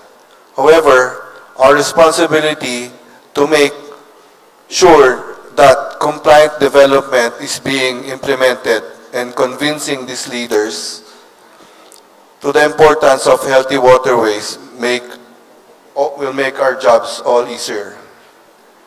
One of the criteria in determining the success or attributes of strong leadership will be strong political will. We unite both the public and private sectors into the shared mission of protecting our waterways and improving the lives of the communities around with sheer strong political will, but I believe you have. Our combined efforts, or your combined efforts, including quality projects, programs, activities, and advocacies in riverbanks development, wastewater management, and waste management, and public awareness will definitely help everyone a lot. Thank you so much. I've heard some really strong messages here. I think we've heard about the need for very strong leadership, and also for really thinking about our attitudes and thinking not just about bans, which are a good step but not always 100% feasible, and really thinking about how can we take waste and make it useful. And we heard that about plastics. but also about some innovations with invasive species that are clogging our waterways. So thank you very much to our panelists for providing your experience from multiple parts of the world. And with that, we'll close this session. Thanks very much.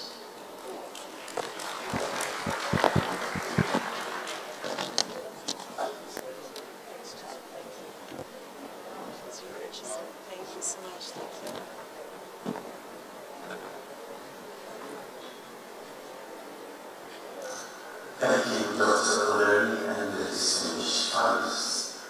Excellencies, ladies and gentlemen, next to your hands, the theme, climate action, agriculture, waste management, and pollution-free oceans. Enjoy.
Thank you very much, distinguished guests.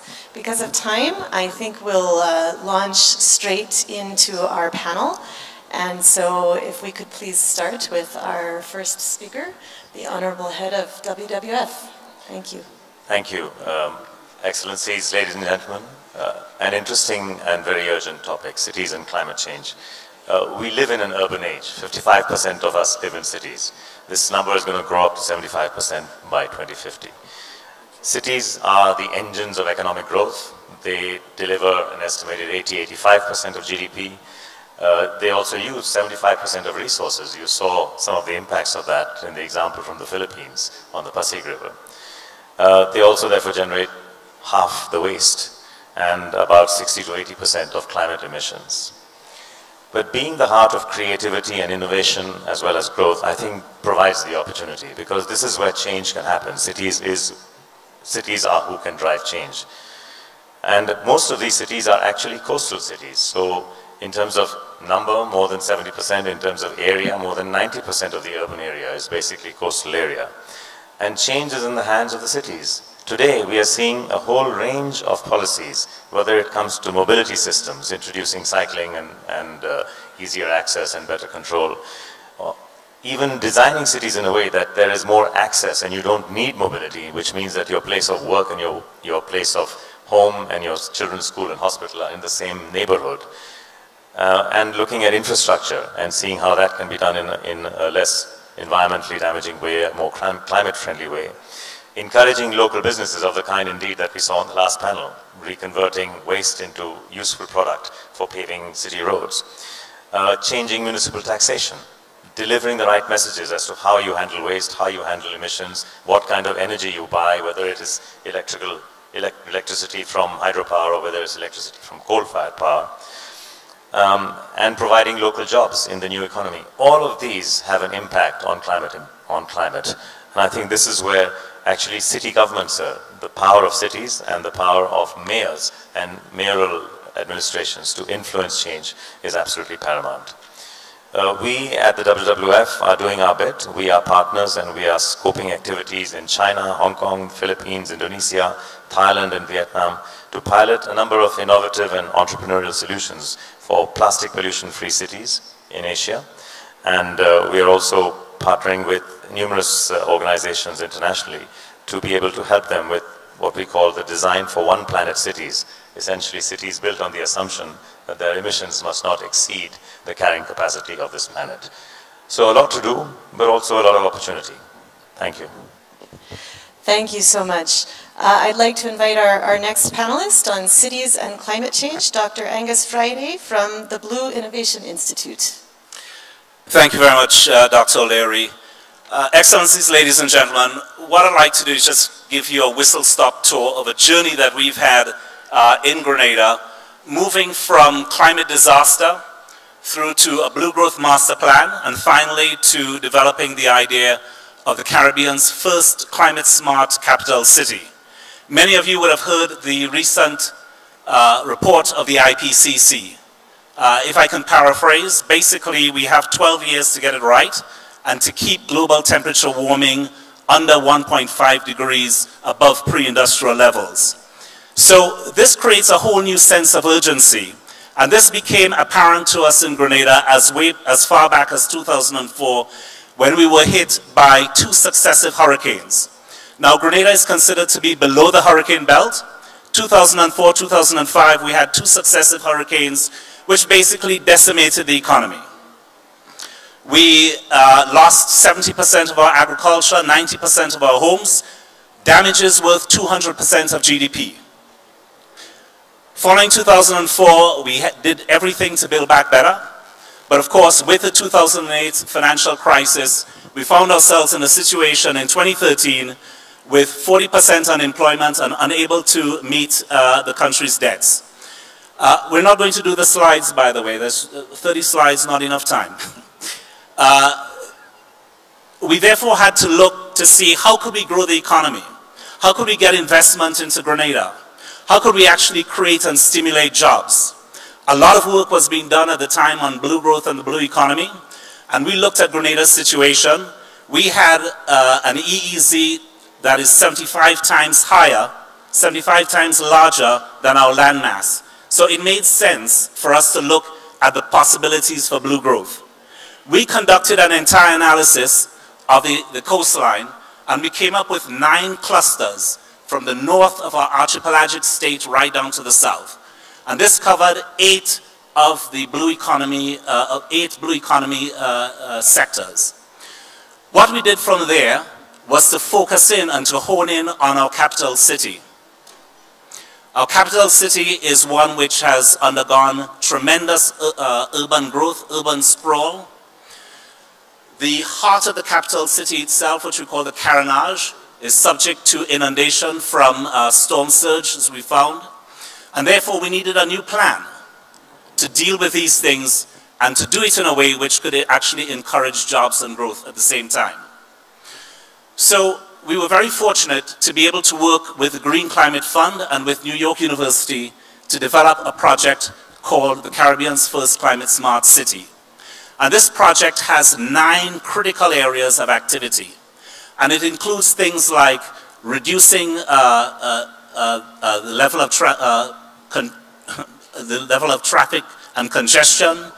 It involves urban transportation, urban densification, dealing with sea level rise, sewage, waste, all of these matters. Because Grenada is a country that is looking at how to boost its economic potential, we also recognize that international education is a key part of our economy. Grenada produces 1 in every 100 doctors practicing in the United States. It's basically responsible for 20% of our GDP. So we decided that we wanted our climate smart city to become a living university, building on the successes that we've had with St. George's University. And therefore, we've come up with the idea of building on something called the Blue Innovation Institute, which I represent, to have what is now called the Center for Climate and Oceans, or the Climate and Oceans Center, or CLOC. This project will cover and incorporate all the aspects of the Blue Innovation Institute, aquaculture, plastics that we've just been hearing about, corals, etc., but also will be a living institution for climate change, for renewables through to adaptation. So we're delighted to be working with partners like NYU and with the Green Climate Fund.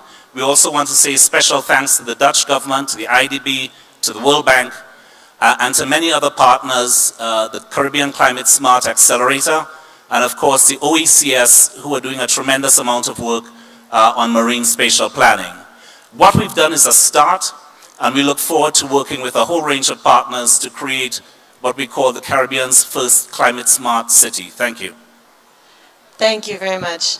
Our final panelist for the session on cities and climate change is Mr. Cyril Sioe. He's the head of the country program for the United Nations Environmental Program. Thank you so much. Thank you very much. Excellencies, Waziris. For us, climate change and cities call mainly for three main reflections. The first one is citizen and city, how citizens are normally supposed to take their own say and contribute to the decision that governors, being conveyed here and mayor, are to make a tremendous and important decision to lead the country towards the whole 21st centuries and beyond. Just two examples. The way, and we were all called this morning by by many leaders on the way we consume and the way we treat waste, and recently we just discussed about plastics with a very interesting engagement with governors. So the way we generate waste is extremely important. But what is happening and what we should encourage to happen, why? Because of the Paris Agreement, and I will come back very quickly on that, is to encourage mayors, governors, to think about the way we treated waste. And something wonderful is happening in Kenya. I will take the example of Kisumu. They have just killed, for example, a dumping site that has been there for years. And the same is happening also in Mombasa. For those who have visited Mombasa, you just know that before you arrive in the city, you used to have this huge dump site to the sea. That's the first thing. How can the citizen be instrumental in fostering climate change, positive climate change action? Second point is policy. UN Environment is working tremendously with countries, with citizens, engaging other actors, and especially non-civil, non-state actors, as mentioned under the Chapter 5 of the Paris Agreement, to have their say, instead of how are they organized themselves, to really empower the civil society to also have their say in managing and making sure that the 1.5 degree will be under that target. And hence in Africa, actually, we are heading towards that 1.5. And if nothing is not done in a very aggressive way, unfortunately, we might be beyond the 1.5. But the good hope and the good news is that during the COP22 in Morocco, in Marrakesh, 18 countries, 18 mayors in Africa, they come together and they have lobbied and succeed to sign an agreement to have a capital, a county's market, carbon market bound. This has already been implemented, and we can see now, if you look at the Nigeria Stock Exchange, that more than $600 million is already being generated through the market. Nigeria is actually currently having a good exchange of experiences with, for example, Kenya, where development countries, where development partners are fostering these green bonds. And this is also a call that we are putting on the table, that we are throwing on the mayor's governor here, to take advantages of this type of tool to greening the processes, to greening all the activity that they are doing. And this is one of the things that UN Environment is now fostering. The third one, how can we, as most of the city are now, thinking of putting in place a sustainable way of managing waste. Waste is a global issue, not only developing countries, but in this country here has become a priority. And with the new devolution, that push the responsibility towards countries and make governors and mayors being the first responsible of managing the waste, of the quality of environment mostly, and connecting to the blue economy, most of the cases, most of the waste would end in the seas. So what is being happening here is, how can, as they are thinking on a sustainable way of managing waste, how can development partners chip in this conversation?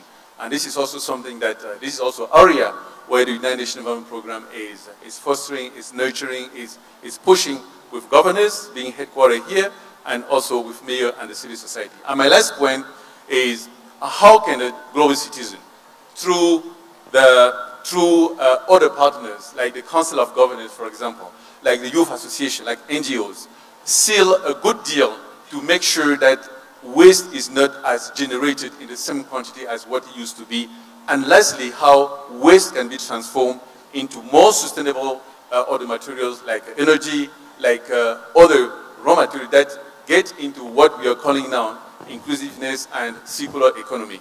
And this is not an area where the platform being called through this Blue Economy Conference also offer to have this type of conversation. Thank you so much. I think we've heard three very diverse perspectives on how cities can innovate for climate. And because of time, we're going to close the session, but I invite you all to please speak with our three respected guests during the break. And with that, we'll move on to the next session. Thank you so much.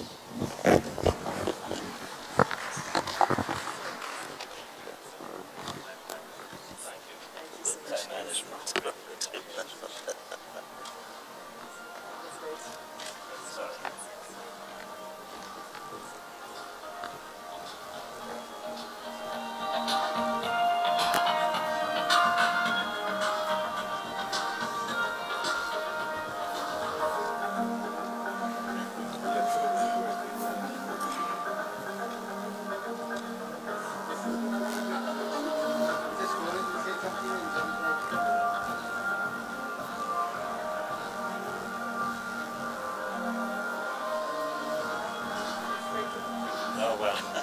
So we had to find a 30 slide PowerPoint. So 30 slides? Yes, a beautiful, beautiful. 3 minutes? No. Oh my word. 30 slides? But it's okay. It's okay. Thank you. Thank you, Dr. O'Leary, and the distinguished panelists. Excellencies, ladies and gentlemen, our next panel discussion will address energy and lighting the cities and towns of the future. The panelists are Gabriel Negatu, Director General, East African Development Bank, Dr. Robert Ochola, Director and Global Head of Strategy and Innovation, African Export Import Bank. Thank you and welcome.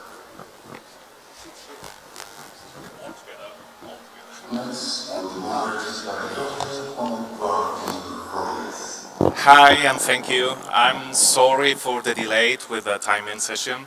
Let me introduce Mr. Gabriel Negatu, Director General for East Africa at Africa Development Bank. The regional hub is part of the bank of new strategy to proceed a business and development impact across the continent.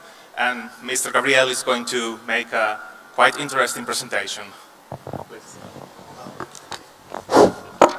Thank you, moderator, and good morning, good afternoon.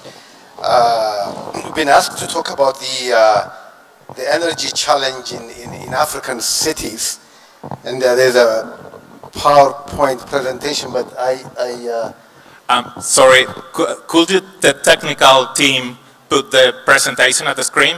Thank you. Yeah, in the interest of time, while they put this up, let's just go through the thing very quickly. I think there's some interesting statistics that we need to look at. You know, on average, cities take up less than 10% of the national landmass of our countries, but they consume 2/3 of the total energy resources and budget. So they cover 10% of the landmass and consume 2/3 of the energy resources in the country. And at the current rate of migration, it's estimated that 60% of the total population in this continent will be living in cities by the year 2030. That's less than 15 years from now. So you can imagine the swelling that cities are going to experience. And of course, this leads to rapid depletion of resources and massive wastes of resource, mostly in the form of carbons, heavy fuel and so on, so non-renewable energy. And this is something that concerns us, that should concern all of us. And I'm happy to see some governors around the room. Your cities, these are the cities of the future. It's Kisumu, Kilifi, wherever it is. These are the cities of the future, and the energy challenge there is very much where we're going to be facing the thing. So what is it that we can do very quickly? So one of the first steps we need to take is deploy technology. Technology is going to be what's going to save us. Competing demand for water, energy, and so on. So therefore, technology will be a key enabler to address the thing. The second, which is perhaps even more within your power, is the passing of legislation to promote development of intelligent and smart solutions, smart energy, smart incentives, smart meters, smart transmission lines that reduce transmission loss, that reduce other forms of losses, and that preserve the limited energy that we have. The other is to modernize the city lighting infrastructure towards renewable energy, towards addressing insecurity in city productivity, towards reducing the cost of financing energy through PPP structures. Nowadays, there are companies that are willing to come and build a structure, operate it for 15, 20, 25 years. That does not require upfront capital outlay from your counties and from your cities. So I think this is another way to do it. Promote a culture of reusable products. We are used to the culture of use and throw away, but this is not sustainable. So we need to promote a culture of reusable products. Enforce quality standards in the appliances we use, in the electricity, in the light bulbs that we use, so that we all move collectively towards energy efficient resources. And just by way of wrapping up, let me just point to a few things that the African Development Bank can do to support.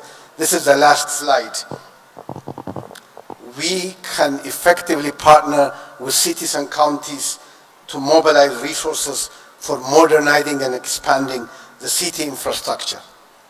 We're doing it in several cities where we are upgrading the distribution systems so that systems that leak are replaced with modern, smart systems.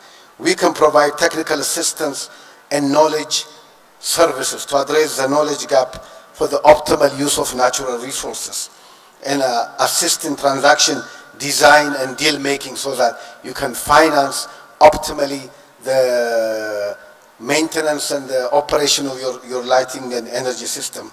Work with government and the private sector to invest in waste management. Every one of your cities has massive waste. We are ready to work with your counties, cities, to develop a transaction model that allows you to get optimal benefit while also burning your things, your waste. And then lastly, we're ready to work with you to develop new financing products and instruments that are innovative and that will allow you, again, to use public and private resources more effectively. So let me stop here. Thank you very much. Thank you so much, Mr. Negatu. It's quite interesting about the financial mechanism and about the new technology. Let's continue moving forward with Dr. Robert Ochoa. He's Director of Strategy and Innovation at Africa Export-Import Bank with a background and expertise over 10 years on strategy development and innovation, art, telco, and banking across Africa. Yeah, thank you. I want to take a different approach. Allow me to stand just to create some energy in the room. It's a pleasure to be here. I was going to take you through a short presentation. The first slide of my presentation was going to show you that hopefully in the next 3 or 4 minutes, while I give my presentation, and you've seen the data, we'll have 800 new people, net people on the globe. And that shows you how very fast the world population is growing. I don't have the slides up. But nevertheless, what does that mean? If I go to the next slide. Yeah, so I was showing you, rapid growth in population. If I go to the next slide, the implications. The implication, of course, globally, is that the energy, and you've heard that, usage continues to expand. Over the next, actually 40 to 60 years, the amount of energy in emerging markets, Africa, especially Asia as well, is set to grow significantly. And of course, with that will come high amounts of greenhouse gases impacting, the climate issues. And that's the reason why we're here. If I move to the next slide, I want to jump from this, and I want to just give you this information about the middle class in Africa. And I think you see this data. 42% of the population, which is about 1.1 billion people, will be in the middle class, according to some of the data. And if you look at the next slide, what it does tell you is that, and this number is, I take it equivalent to GDP, that Africa's GDP in probably 2015 was around 1.4 billion. It hovers between 1.1 to 1.4 billion. The trend over the next 10 years is growth. We've reduced the growth to sort of assume, instead of growing at 5%, we'll be growing at about 3.3%. And therefore, Africa's total GDP will grow to 2.1 trillion. And that's based on private consumption.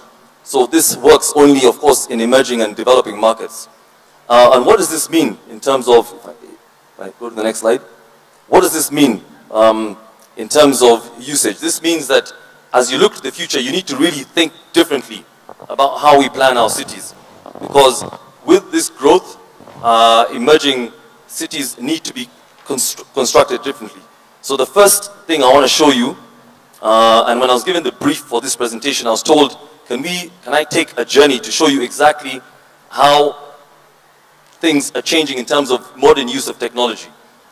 So today, there's a company out of Germany that has actually been able to take hydrogen, so it takes information, it'll take biogas, it'll take solar energy, it'll take wind energy, and actually collate this into liquid hydrogen.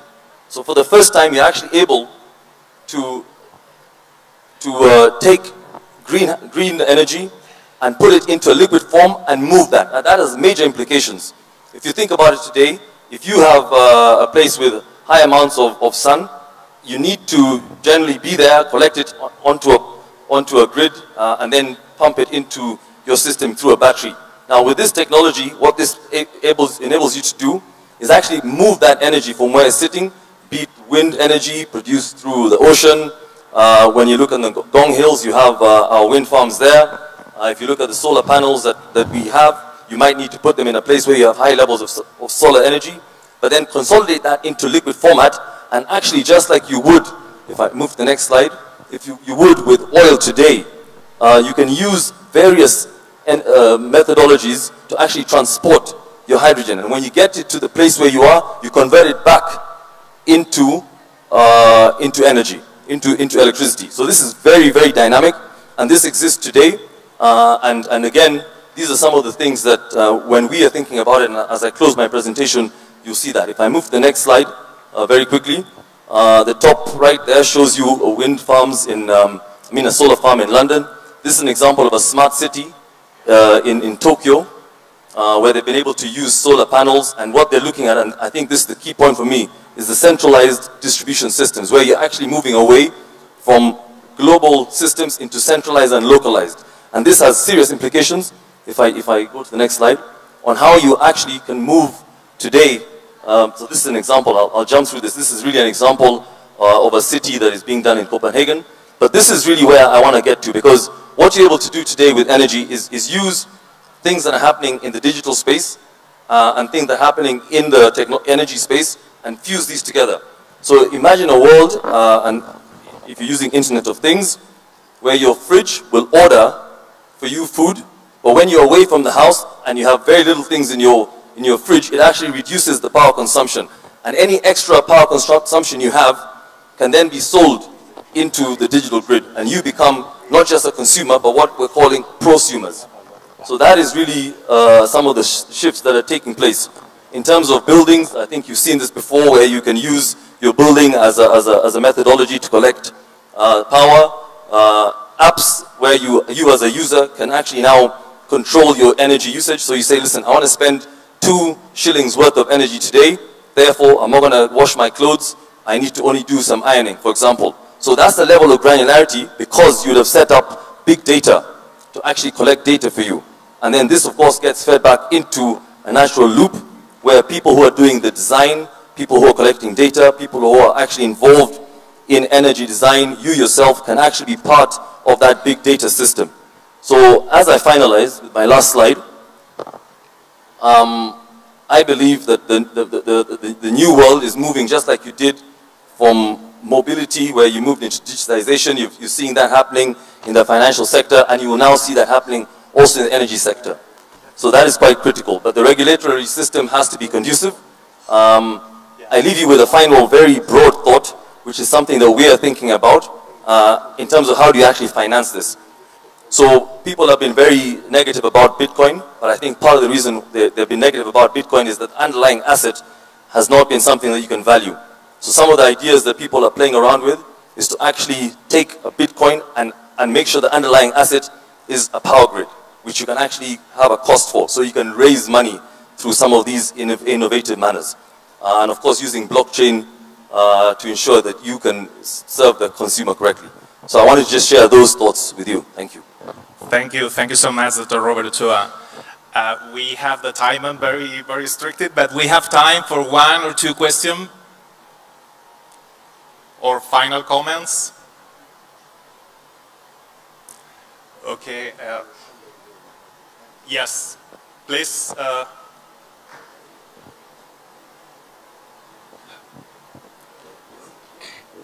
Hello. Hi. Hello. Can you hear me? Thank you. Thank you. I'm Chigwanya Elias from Uganda, Allied Development Agency. My question was in the last, especially how we can use the blockchain as a new technology in serving the needs of the community. I don't know, because the blockchain is an upcoming technology that most of the developing country societies have not learned how best they can be used. Could you enlighten us more on that? Thank you. Yeah, let me give you, I didn't have enough time for this presentation, but in essence, it's a distributed ledger.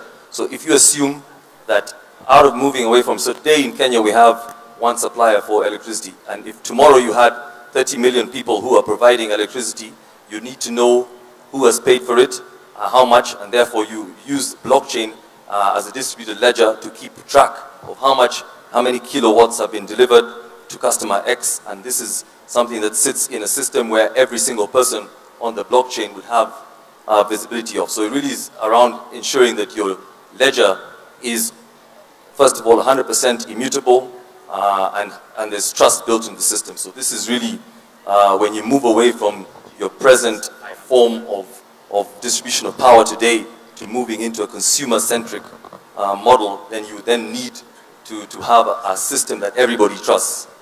So this is saying that if this is the way we move, this is the direction that you need to take. Good morning, how are you?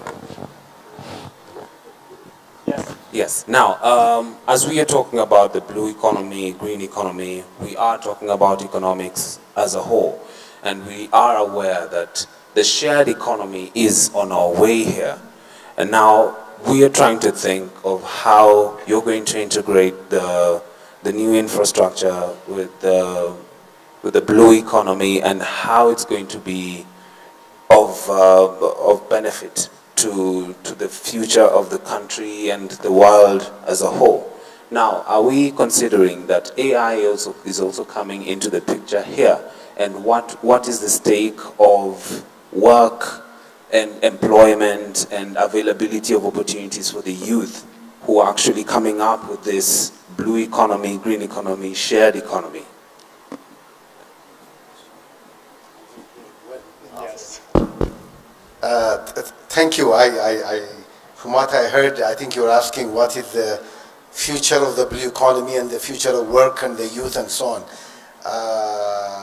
Look, the blue economy, blue is not just a color. Blue is not just a color, it's a sector also. There's an entire economic resource, a blue resource, which is the water, the ocean, the seas that surround us. And how do you build an economy around that? Now, there is ample economic opportunities both for the youth and non-youth in that sector, but it needs to be harnessed effectively. And Kenya is a very good example. Kenya has many water bodies, and yet the blue economy is not as developed as it should be, or is not where it was in the 1960s. Kenya has gone back, so this new effort now that you see pushing the fishing industry and the blue economic activities is one of the ways that you're going to see the youth and non-youth actively engage in the future of work. But equally important is that the future of work is also changing. It's not going to be the traditional work, so I think those are the two spaces you need to watch going forward. Thank you. Well, thank you so much, Mr. Gabriel Negatu and Dr. Robert Ochoa. Thank you for your presentation and thank you for your knowledge. I invite all of you to approach after this panel discussion to continue the discussion with both of them. Thank you.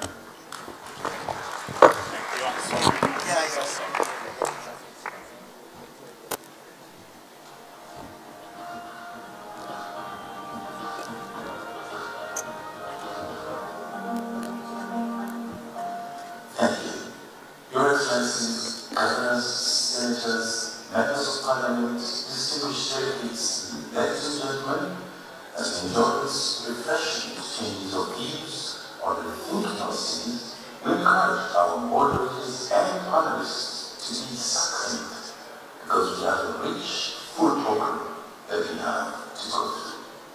Thank you. And now the next panel of discussion is on the special case of coastal cities. And the panelists are Dr. Will McClintock, Special Plan, Mr. Bernard Walker, Mayor Belize, Governor Anson Jeffrey Key, Governor Kilifi County. Thank you and welcome.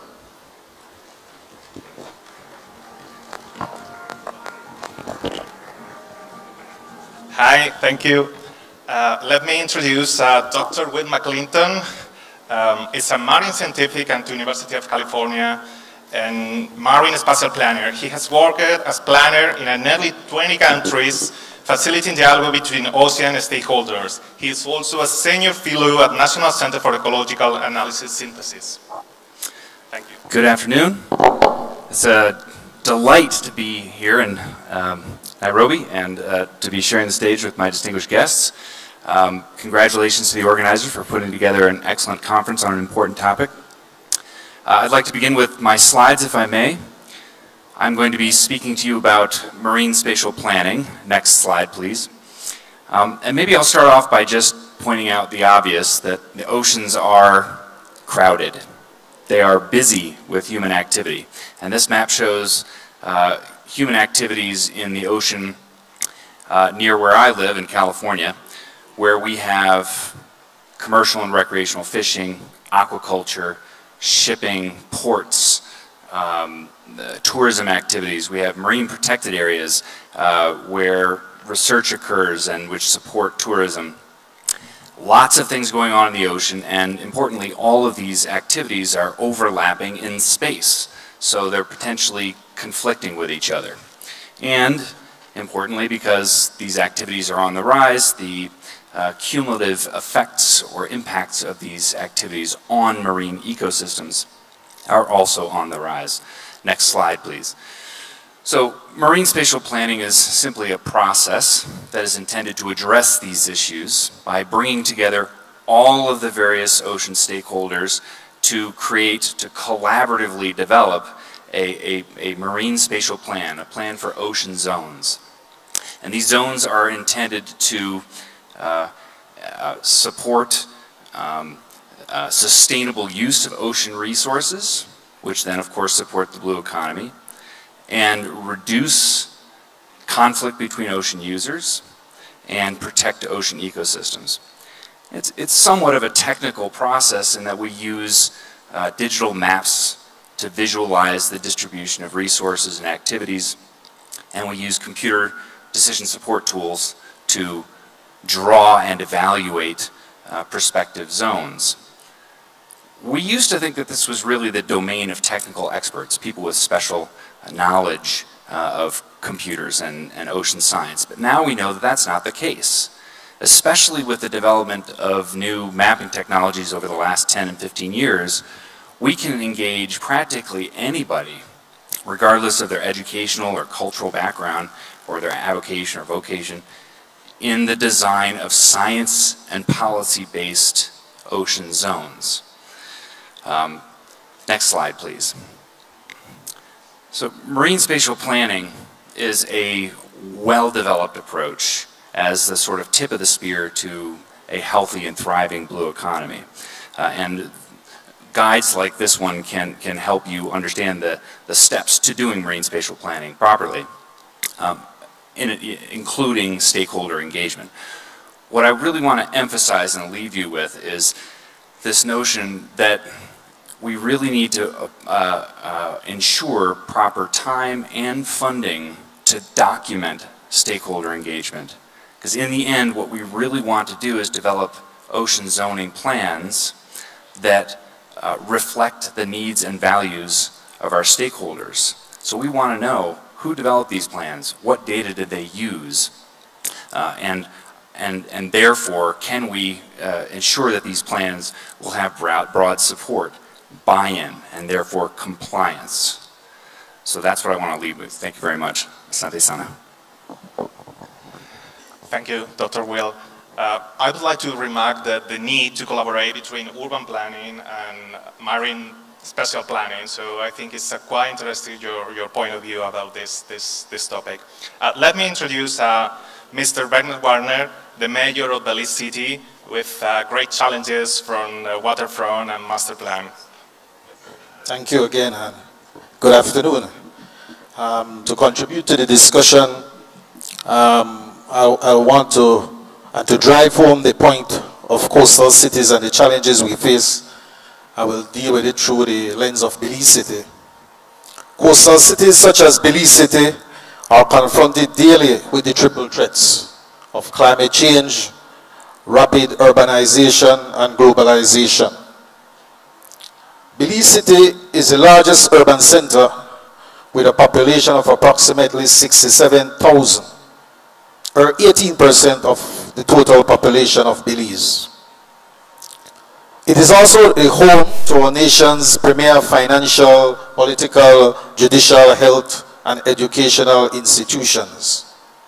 However, like most coastal cities, when pre-existing urban development conditions of poverty, high crime and violence, unsung and deteriorating building stock and infrastructure, insecure land tenure, and efficient urban sprawl, when these converge with the triple threats, the prognosis for a sustainable and resilient city becomes even more troubling. Coastal cities are therefore duty-bound to consider the human impact and threats of coastal urban populations, including Belize City, particularly those that contribute to unsustainable urban land development and fishing practices, elevated nutrients and chemical contaminants from marine traffic, sewage, outflows, and agricultural runoff, which decreases water quality, impacting marine life and fueling algal blooms.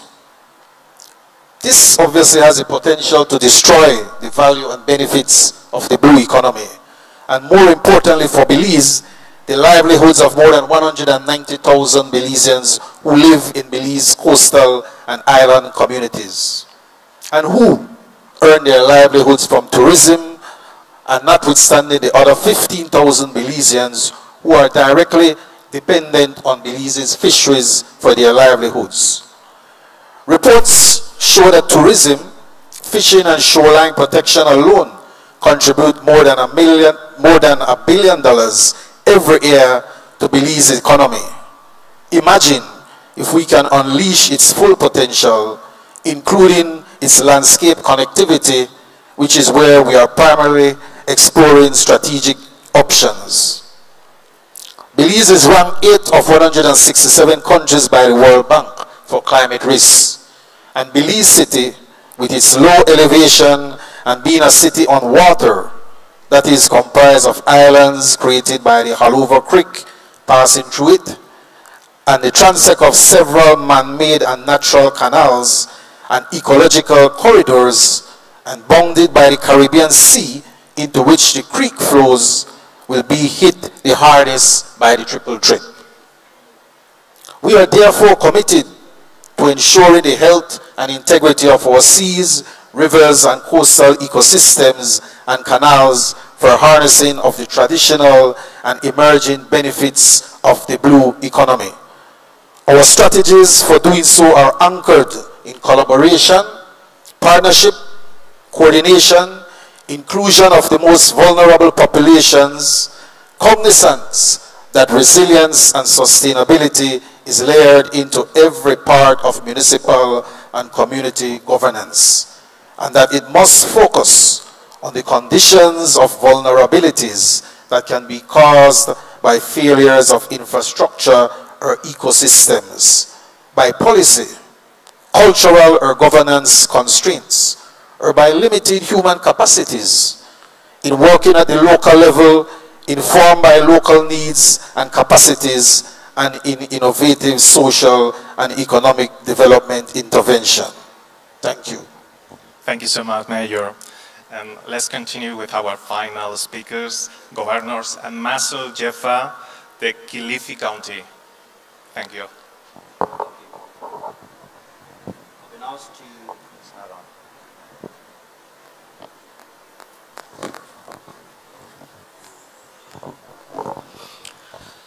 Thank you, Moderator. I've been asked to make a special case for coastal cities, and as far as the blue economy is concerned, and also touch on the emerging opportunities for coastal cities. I think history will tell us that humankind deliberately decided to settle on coastal cities world over. And they did this for a reason, because of the main opportunities that come with coastal cities. However, with time, inland cities started mushrooming across the world. And many governments then decided to forget the opportunities and the potential that come with coastal cities. And today I think we are seeing, or we are paying the price for not investing more in coastal cities as far as blue economy is concerned. Out of the 23 mega cities in the world, I think 16 of them are actually coastal cities, for one good reason, because of the main opportunities that come with coastal cities. When you're talking about blue economy, we can only talk about coastal cities, because certainly you cannot discuss blue economy in inland cities. And therefore, I don't think I need to make a special case for coastal cities as far as blue economy is concerned. It is the only case to handle here, because if we are, as a world, going to reap the most out of the coastal cities, out of blue economy, then we must embrace the coastal cities.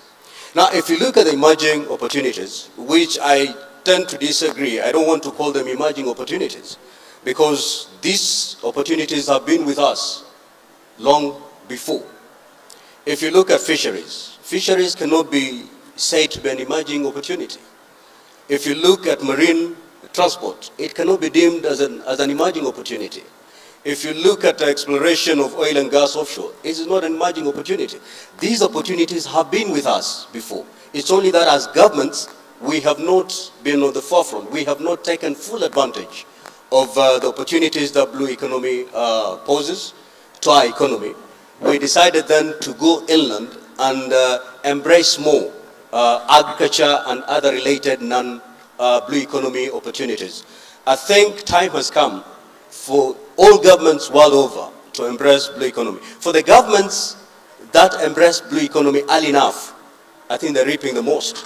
If you look at Singapore, for example, they don't do anything other than blue economy. And we can see how the country has moved. We can see the kind of economic growth that blue economy has given to that particular country. And therefore, I believe through these kind of conferences, governments will be able to reawaken, governments will be able to actually start a journey in giving special consideration to coastal cities and put them on the driving seat as far as blue economy is concerned. Otherwise, if we are going to rely heavily on inland-driven economy, then, as we speak today, the kind of pressure that is being put on the other economy, that is no blue economy, I think we have reached a saturation point where we need to diversify. And the only frontier, the only next frontier that can be able to substitute the kind of pressure that we have put in the other sectors of our economy is all of us to turn blue. And the only driver, the only leader who can make sure that we reap the most is the coastal cities of the world. Thank you, Ambassador. We have time for one or two questions. I would like also to yes.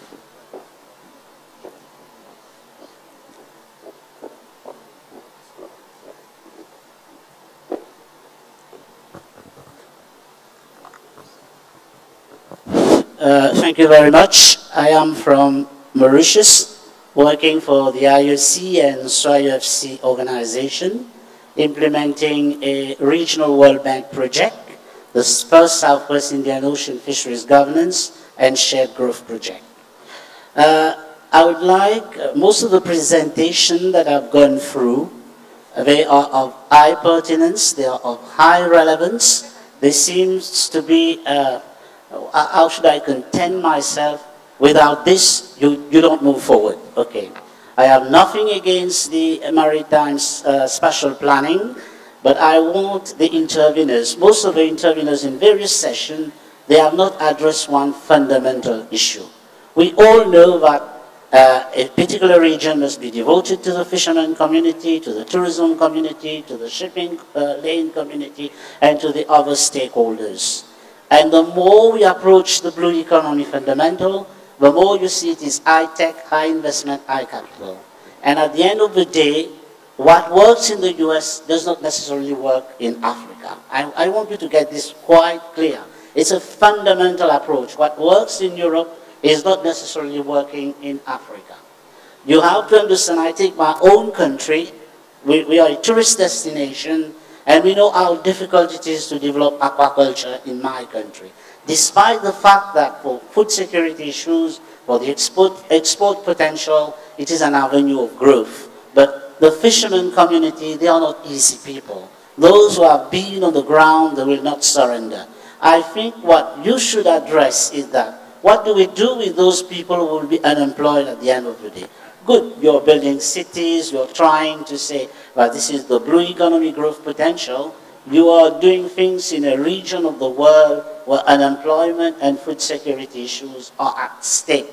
There are prime problems here. I think you have to address this. I don't say that what you're professing is not good.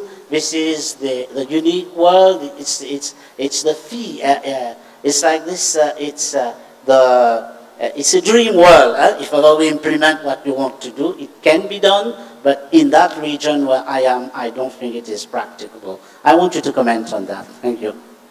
I appreciate your comments. I agree that these methods have been developed and tried in a variety of cultural contexts, which may or may not be applicable to your specific case. So your point is well taken.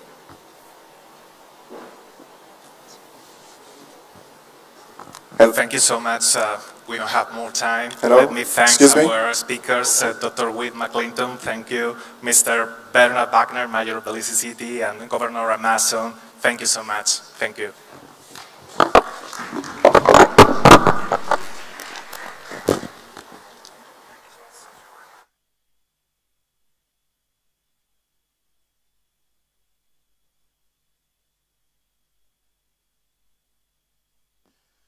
Thank you, distinguished panelists and moderator Dr. Juan Varji Robles, urban planning consultant in Indonesia. The next panel of discussion is on challenges in harnessing blue economy opportunities. This segment will be moderated by Anastasia Raditya Lezaik. Ms. Lezaik is Research Assistant at Institute for Development and International Relations in Zagreb, Croatia.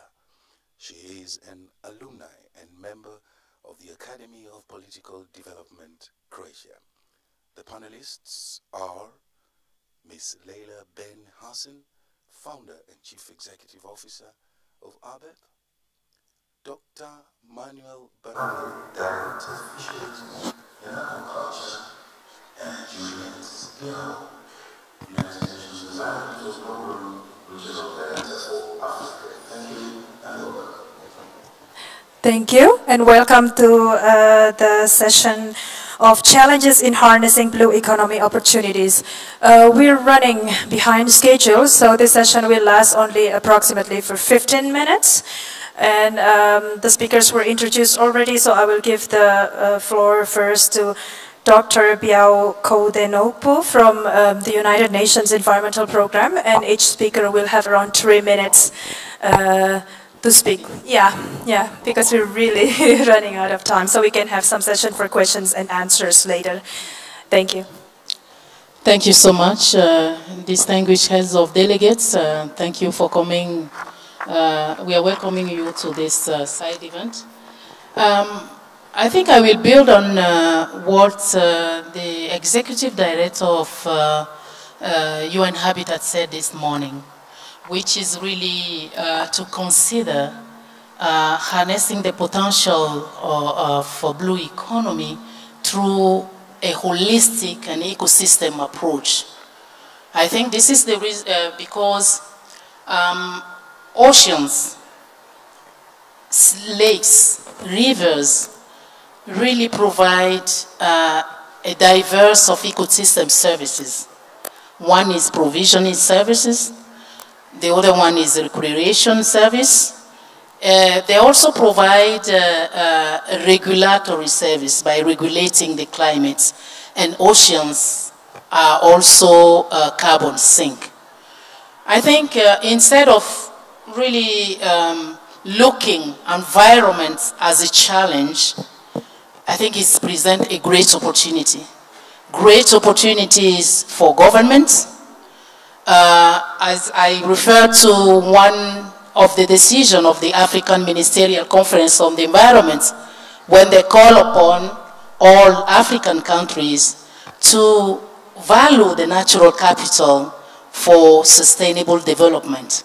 I think blue economy is one of the opportunity for them to harness this potential. It is also an opportunity for mayors, which constituency are, the majority of their constituency are women and youth, especially in Africa. I think there is a great opportunity for job creations. There is a great opportunity also for sustainable livelihood for women. In most African coastal countries, for example, in Dakar, where I worked for many years, you know, fisheries is something that provide livelihood for population, and women, more than 80% of women are involved in those activities. Looking at really integrating the environmental dimension, the economic dimension, and the social dimension in something that will really help us to address the challenges in harnessing the potential or in blue economy. Can I just stop there? If it's only 3 minutes? 1 minute. 1 minute. Okay. One of the challenges in harnessing those potential is that from environmental point of view is the illegal activities that are carried out in those oceans, rivers and lakes. Illegal and unreported fishing, I think FAO will talk more about it, and also pollution. Pollution, we heard a lot speakers talking about pollution, plastics, and we need to look at those plastics as opportunity for job creations. I think it is a challenge, but it's at the same time an opportunity for job creation. If we look at it in with the angle of circular economy, I think it is a great opportunity. What else could I say from an environmental point of view? I think the last thing I would like to say is that you can see a diversity of actors with sometimes conflicting interests around, the blue economy. I think time has come for all these actors to sit down and around the table to really talk about how they can harness the potential of blue economy. And investing in innovative solutions could be something that will really be helpful. We're talking about engaging with the private sector. Yes, we can engage with the private sector if we present all the environmental issues especially as an opportunity, because no private sector will come on board to come and solve the problems. The private sector is a for-profit organization, so as much as we present it as an opportunity and create the conducive environment for them to come, we will have them on board. Thank you. Thank you so much, Dr. Kode Nopo. I will move, as it was already led for illegal fisheries, I will move to Dr. Manuel Barange from Food and Agriculture Organizations. Please, the technical team, to preview the presentation of Dr. Barange. Thank you. Good morning or good afternoon. It's such a pleasure to be here with all of you. I've been asked to talk specifically about high-value aquaculture, and I have 3 slides, which I hope that the first one will appear any moment. And while it does, let me just tell you a little bit about aquaculture. It was mentioned in the previous panel. It's the fastest growing food production system in the world. It has been the fastest growing food production system in the world for the last 50 years. For the last 50 years. It is largely responsible for the doubling in the per capita consumption of fish since 1960 to today, from about 10 kilograms per person per year in 1960s to 20 kilograms per person per year nowadays. Unfortunately, in Africa, it's only still 10 kilograms per person per year, so it's much lower than the average globally. I wonder whether the presentation could be loaded,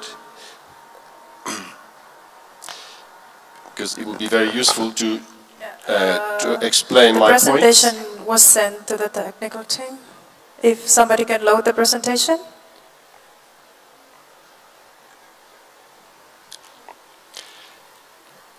While that is done, Sorry. I will continue. The reason why I wanted the presentation in particular is because it has pictures of high-value aquaculture projects that FAO has been working around the world with countries, and so it will be a nice background to the talk. Now we have about 50% of the world's fish production coming from aquaculture, roughly 50%. But only about a third is traded, which means that a large proportion of it is for local consumption. It is contributing significantly to food security worldwide. But Africa contributes only 2.5% of the global aquaculture production. Only 2.5%. It's incredibly small. There is a great capacity for growth. But high-value aquaculture has other advantages as well. It's not just about food, but high-value aquaculture also provides income. And by high value, I mean particularly shrimps and prawns, oysters, clams, abalones, scallops, sea cucumbers. species that are grown especially for dedicated trading. They constitute about 30% of the global aquaculture production, but just under 40% of the global aquaculture trade. And in 2016, that added to 56 billion US dollars in trade. So it's a very significant contributor to the economies. And perhaps most importantly, in the last 30 years, the production of high-value aquaculture species has grown by a factor of 10 globally, and by a factor of 22 by value. So it is growing. It's growing in volume, but it's particularly growing in value. I think it's quite important to recognize that this increased trade in high-value aquaculture species provides a great avenue for blue economy development, because it requires some technical knowledge, but not complicated infrastructure. It is at the frontier between the social and commercial objectives. It would be wrong to assume that the poor should only grow fish to eat, lower value species to eat. We should also promote the development of communities that can bring high value aquaculture for trade and for generating the income that would allow them to develop and move out of that poverty. To do so, we need to make sure that we put things in place, in particular the right business models and the right economies of scale, and take account as well of the environmental limits, which of course do exist. Every food production system has environmental impact. It is about the management of that impact that we need to care about. Finally, aquaculture is the present. It is also the future, both for food security and for blue economy development. Thank you very much. Thank you very much, Dr. Baranj. We'll move to Ms. Leila Ben Hassan, the founder and CEO of ABEF Organizer, who will also refer to what our first speaker mentioned, the private sector and startup and business. Yeah, thank you. Okay, thank you. Good afternoon, everyone. I think you have been enjoying my first slide that we had in the presentation, so I hope you all agree. We don't need to be perfect to start, but we need to start to be perfect. So I officially started last December, Blue Jay Communication. It is a communication, PR and events agency. And I wanted to do two things. Number one, to change the narratives about Africa. And number two, to try to tackle sectors where we can create more jobs for young people, and also sectors that can empower women. So my challenges were two.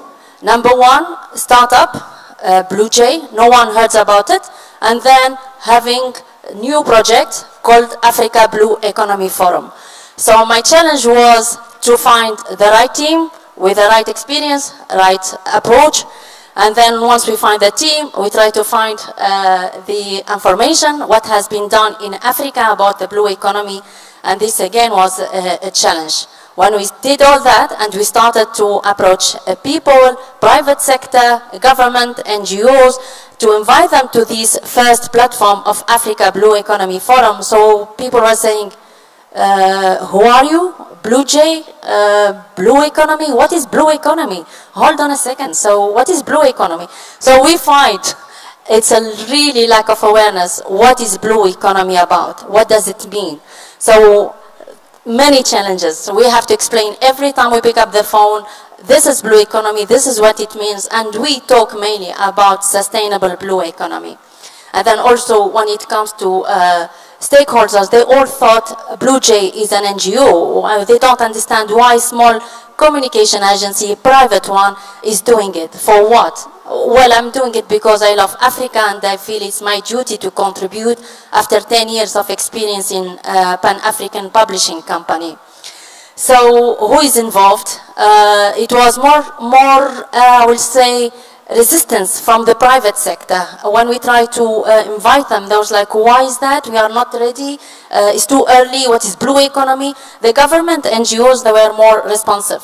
And when we comes to generate money for the events, like what is it for us? Why blue economy? And then the other challenge was, for me, it's extremely important to have a panel when we have women and men, and we all talk about gender equality. But it was, unfortunately, a sector where the women presence was not strong. So there are plenty of opportunities. We all talk about opportunities in the blue economy, and I think there is some work to do when it comes to involving women in the leadership, in the maritime sector, in science research, and all the value chains of the blue economy. So the forum was done, it was successful, and I can see some faces who have been in my event. And I would like to share the next slide, which is about some recommendation, if I can. So there is this is the recommendation. I would like to ask, we need from the government, private sector, to have more communication about what is the blue economy. When we talk also about opportunities and potential, we need to make sure we are having the sustainable practices.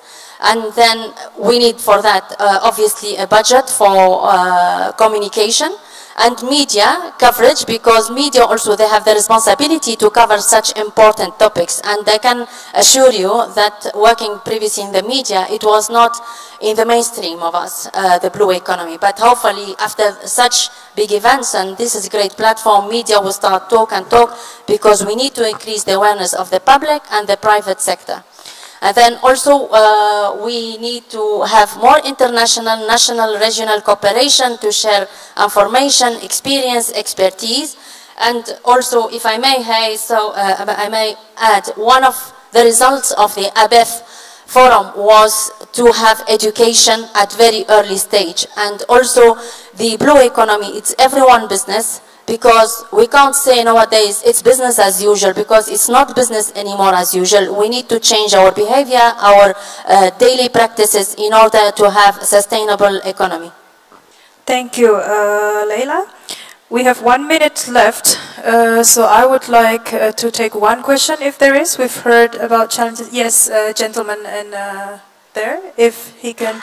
I'm sorry, I will be able to take only one question, and later maybe you can approach our speakers during the lunch break, because we need to move on to the next session very shortly.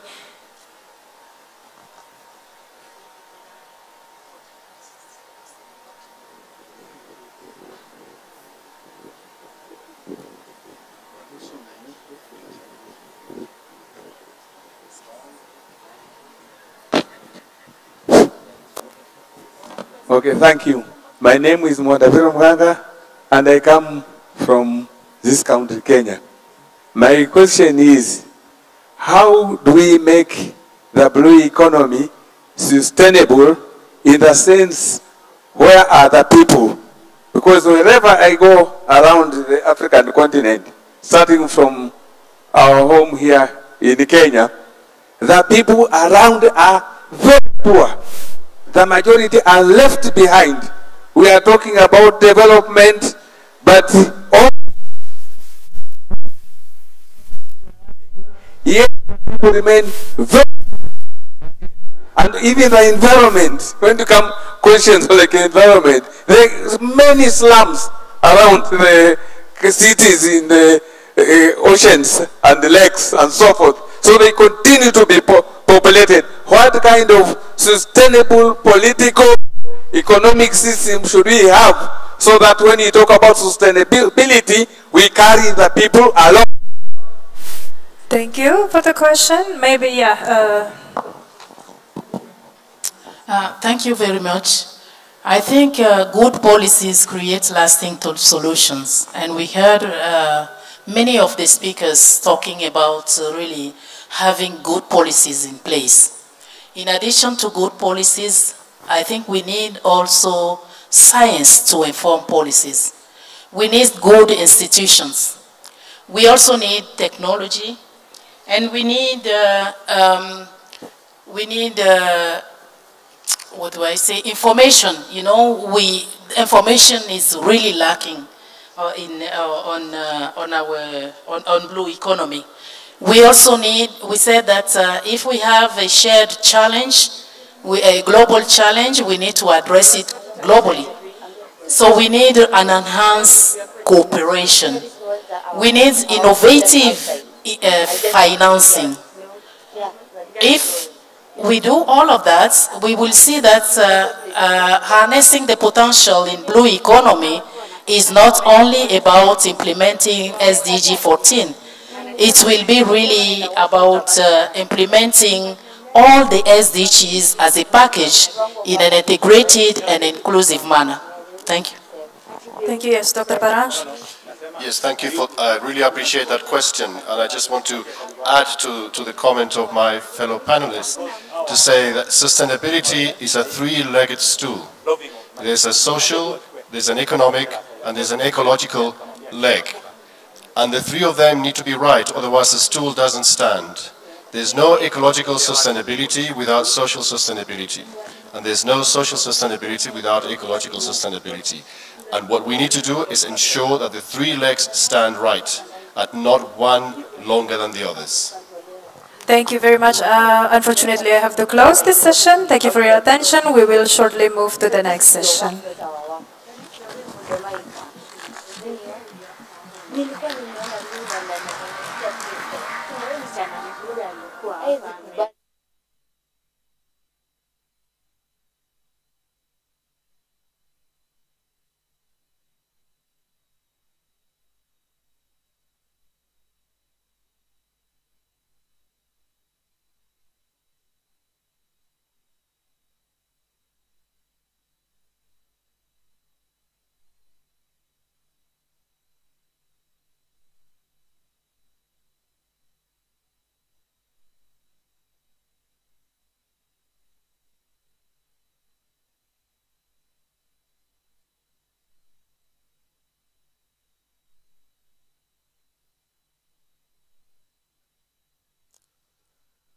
Thank you, distinguished panelists. The next panel of discussion is on governing modern cities. This segment will be moderated by Anastasia Raditya Lezaik. The panelists are Honorable Professor Anyang Nyong'o, Governor of Kisumu County, Mr. Fan Wei, Chairman of the People Political Consultative Conference of Gwangbaijiang District of Chengdu, and Dr. Abdul Rahman Lamin, Social Science Specialist at the UNESCO. Welcome and thank you.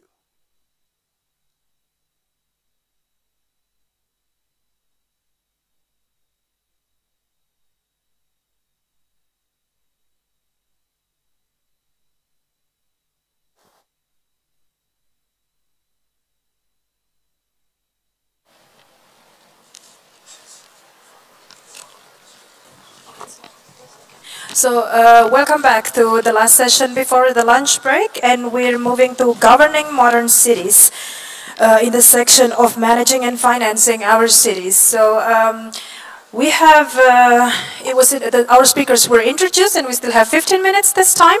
So I will start with Mr. Abdul Rahman from UNESCO to give us more of a global point of view, and then I'll move to our two governors and mayors. Yes. Well, thank you very much, and thank you to the organizers for the invitation to share some perspectives in this very unique conference. I think talking about governing modern cities, one has to obviously put that in the context of what is happening in the world today, and I need not belabor the 2063 Africa Agenda and the 2030 UN Agenda, the context within which we are having this conversation. I think it is clear when you look at both agendas, there is a significant role for cities, for local government authorities, and for municipalities in ensuring that the global commitments and the regional commitments that have been made will indeed be delivered upon, and specifically that those authorities can harness the blue economy, which we are increasingly beginning to learn about, and the opportunities therefrom. Having said that global context, I just want to highlight 3 key issues that I think are going to be very important and instructive when it comes to managing modern cities vis-a-vis the blue economy. The first one I think we have to put on the agenda, and I'm sure some of that have come up over the last 2 days, is the whole question of inclusion. I think we can no longer pretend to have a world where we are so prosperous, there are so many opportunities, and yet the vast majority of our populations are left behind.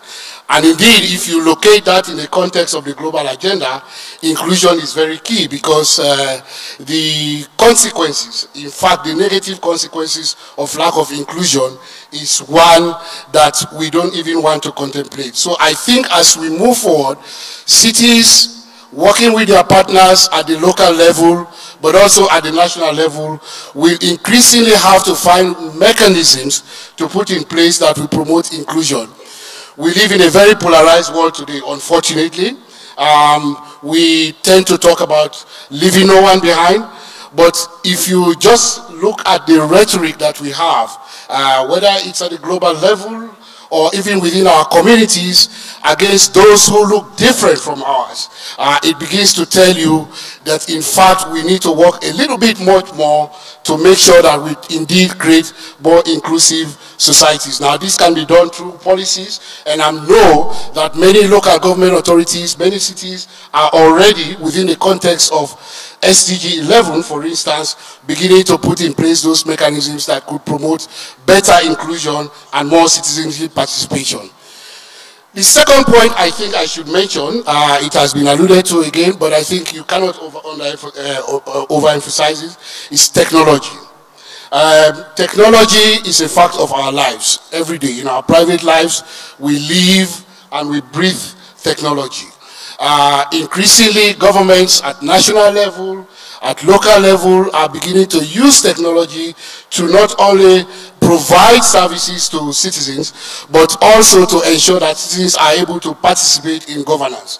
I think we need to build on those experiences. To the extent that technology may have some consequences in terms of the way we apply it and overuse it, I think it can do a lot of good, moving forward. So technology is going to be key. How local governments are able to build the necessary technological infrastructure to make sure that, in fact, government as a social contract is indeed one in which there is that dialectic between the citizens and the government. And technology is a huge enhancer that we have to definitely look at. The last point I want to make is the question of the youth. Now, this debate is not new. Globally, in our respective regions, there is always a discussion around the demographic dividend. Some people argue that if we harness the youth resources that we have very well, it can be an opportunity. Others say it's a time bomb waiting to happen. My point, though, is to say that it doesn't really matter where you stand one way or the other, but I think to a very large extent our discussion around the youth problematic, I would like to say, has been a little bit more simplistic. I think we need to move beyond just romanticizing the issue, but ensuring that we indeed invest in data, research, knowledge that can inform policymakers to be able to understand the context in which we are talking about. To say just simplistically that if we don't invest in the youth, it is going to create problems, well, that may be true, but let's try to mobilize data, let's try to put more resources into research, and let's get the youth to be a part of that discussion, so that at the end of the day, we really know what we are talking about when we say harnessing the demographic dividend, so that it can inform us to address the problem. So I'll leave it at that. Thank you. Thank you. Thank you, Dr. Lamin. It's perfect that you mentioned technology, because I will move to Professor Anyang Nyong-o from Kisumu County with its smart city and one of the best technology information system in Africa. So I'll give the floor to you. Thank you very much. Thank you very much, Chairperson. I think I'll go straight, although I had a PowerPoint presentation. It will roll there, but I will not follow it exactly. First, the topic we have been given to discuss this morning is actually subject to a whole conference because it's very important. But I think that when we look at modern cities, the cities that we know today, most of them face common problems. Whether they've been there for a long time or they were just born 30 or 40 years ago, they face all common problems despite their historical development and cultural backgrounds. One problem that whether you go to New York or Beijing or London, you face is unemployment. Lots of people are unemployed, with attendant social and security implications, which requires attention of those who govern. The other one is inadequate housing or inadequate settlements, leading to informal settlements. Now, you'd wonder whether in a place like New York there are informal settlements, but what usually happens is that the old areas like Harlem, where the poor people lived, once they are gentrified, the poor move elsewhere and create settlements which are not as good as those in the place they left. So this is a constant problem in almost all cities. The third problem that faces is environmental sustainability, environmental problems. Certain cities are becoming concrete jungles, especially in Africa, where you think that building a city is putting brick and mortar together, and you forget green space, you forget the place of culture and art, so that you go to a city, it's just walls and concrete streets with very little greenery. Even on those walls, you don't see any works of art. Like if you go to Oakland in California, in San Francisco, people express their culture by graffiti or works of art, which make the city lively. Now, we in Africa must be very careful that when we build cities, even if we deal with informal settlements, we give place for green space and for culture and art. We appreciate theaters and plays and so on, and create some space for dancing and music and things like those. The other one, as I think Abu Rahman has mentioned, is the issue of inclusivity, representation in governance. Now, with democracy on the rise, or the blooming of democracy, most people in cities who have been in the past not included in decision-making in government or in expressing their ideas or their preferences sometimes pose what governments call a danger to governance. They're not really a danger, they just want to be included and they want to be part of the action. Now, quite often you find that the structures of governance that has been established for a long time do not allow space for these people. And that's why you find riots and rebellion in cities, because established structures and power structures do not think that these people are part of the political game. Now, let me go to one issue which is very important. Notwithstanding the fact that we have problems with informal settlement, one issue that we must confront in all cities is the issue of planning. Planning means that you make a choice on what you're going to do. Mwalimu Julius Nyerere once said that to plan is to choose. If you're going to have inclusive cities, you must plan for it. Abu Rahman has said, planning requires that you have data, you have information, and you make a decision on some very difficult options. Now, for example, how do we keep our cities clean? We earlier heard that we can keep our cities clean by telling our people to change their attitudes towards dealing with waste or towards dealing with the non-biodegradable waste. I would propose that as much as possible, even if we are going to ask our people to change their attitudes, we must make the things we use, for example, for carrying things from supermarkets, as biodegradable as possible. I would have said more, but I think that the last thing I want to emphasize is that the idea of public order in our cities is not a question of just having armed policemen. We governors don't have armed policemen. We don't have the security on our side, but making people be informed of what is in their interest and engaged is very important. Thank you, Madam. Thank you. Thank you very much, Professor Nyong'o. Let's quickly move to Mr. Fan Wei from Chengdu City. Let's take within the 4 minutes time frame. Thank you.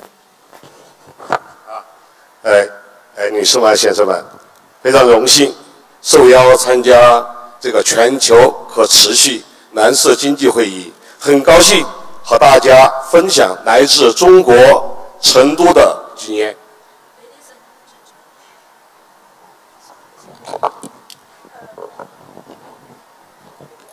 Ladies and gentlemen, it's my great honor to be invited to the first session of Sustainable Blue Economy Conference. I'm delighted to share with you some experience from Chengdu, China. 成都是中国西部的重要城市，拥有2300多年的悠久历史，富有强烈的创新精神。Chengdu, an important city in West China, with a time-honored history of more than 2,300 years, is full of innovative spirit. 近年来，我们积极运用信息技术，推动产业升级，提升城市治理，改善民生和完善政务服务，日夜成为中国领军的智慧城市。In recent years, we actively promote industrial upgrading, enhance governance level, improve people's well-being and better public service through developing information technology, making us a leading smart city in China. 受成都市人民政府市长罗强先生的委托，我将把成都建设智慧城市方面的情况做一个简要的介绍。Entrusted by His Excellency Lord Chang, Mayor of Chengdu Municipal Government, I will brief you our efforts to build Chengdu a smart city. 一、统筹推进智慧城市体系架构。First, we advance smart city system framework as a whole. 成都市政府成立了专门的机构，负责统筹推进大数据产业发展和电子政务管理工作。Chengdu Municipal Government established a specialized agency to advance big data industry development and e-governance management as a whole. 对智慧城市进行了整体性的规划和设计，明确了建设的目标、总体框架、建设的内容和实施的路径。We plan and design smart city as an integrity with clear working goals, general framework, construction contents, and implementation path. 加强公共数据统筹管理，制定出台公共数据管理应用、电子政务管理项目等制度。We strengthen the general administration over public statistics and formulate regulations on public statistics management application and e-governance project management. 完善智慧城市标准体系，推进智慧城市国际标准的对标工作。We perfect the smart city standard system to propel smart city standard benchmarking process. 二、加强智慧城市基础工程建设。Second, we improve smart city foundation projects construction. 成都大力推进政务信息资源整合、共享和开放应用，构建统一标准的政务云平台，实现各级政务部门信息互通、数据共享、业务协同，推动政府数据开放。已向社会开放了2200多万条数据资源。Chengdu Municipal Government builds government services cloud platform with unified standards to promote government information resources integration, sharing, and application, and to realize information and data sharing and business coordination among government departments of all levels. We continue sharing government statistics to the public, Till now, more than 22 million pieces of information resources have been released to our people. 夯实城市信息基础设施，实现光纤、宽带网络和无线宽带网络广泛覆盖，城市基础设施智能化建设取得明显的进展，初步实现了地上地下空间资源的统一管理。 We improved the information infrastructure of our city. Now Chengdu is extensively covered by cable broadband network and wireless broadband network. The internationalization of city infrastructure achieves remarkable results, especially the unified management of special resources of ground and underground. 3. 构建城市智慧化应用体系。 Third, we build intellectualization application system of our city. 成都围绕民生方城市管理创新实际需求，推动形成完善的城市智慧化应用体系。 Chengdu municipal government motivates the formulation of a complete city intellectualization application system according to the practical demands of better livelihood and urban management. 包括打造一体化的网上政务服务，为市民和企业提供多样化的便捷办事渠道。 Our efforts include, but are not limited, as follows: to forge an integrated online government service system in order to provide diversified and convenient service channels to citizens and enterprises. 建成健康、教育、社会保障信息服务平台和公共文化数字化服务体系，为市民提供便捷的全方位的公共服务。 To build information service platforms and build a public cultural digitalized service system of healthcare, education, social security to provide to our citizens convenient and comprehensive services.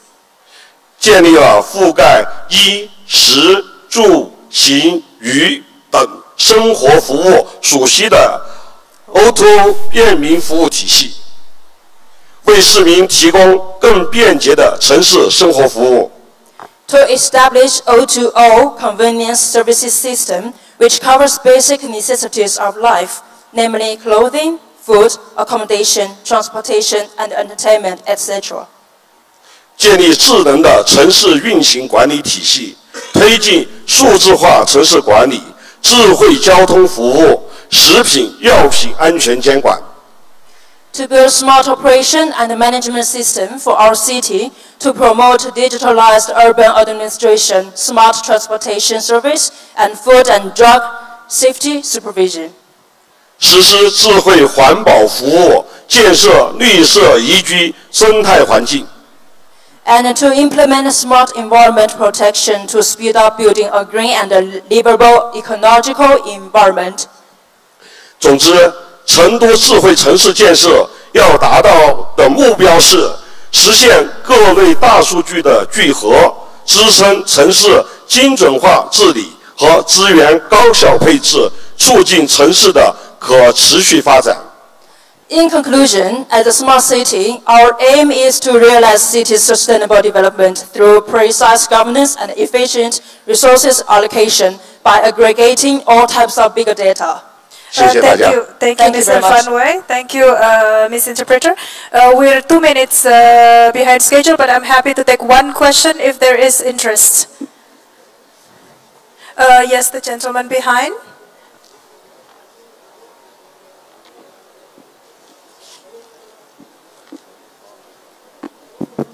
Yeah, thank you. I'm Michael. I represent the Organization of African Youth Kenyan chapter. My input will be the issue around demographic dividend. I think there's a lot of information around it and there's evidence. For example, the issue around Arab Spring and Burkina Faso. So my question to the panel is, how best do you ensure that young people, especially men and young women, are not left behind in the blue economy discussions, especially in their communities where the resources are to be extracted and in a way that they're also involved in the management of these resources to build cities that are more sustainable. Thank you.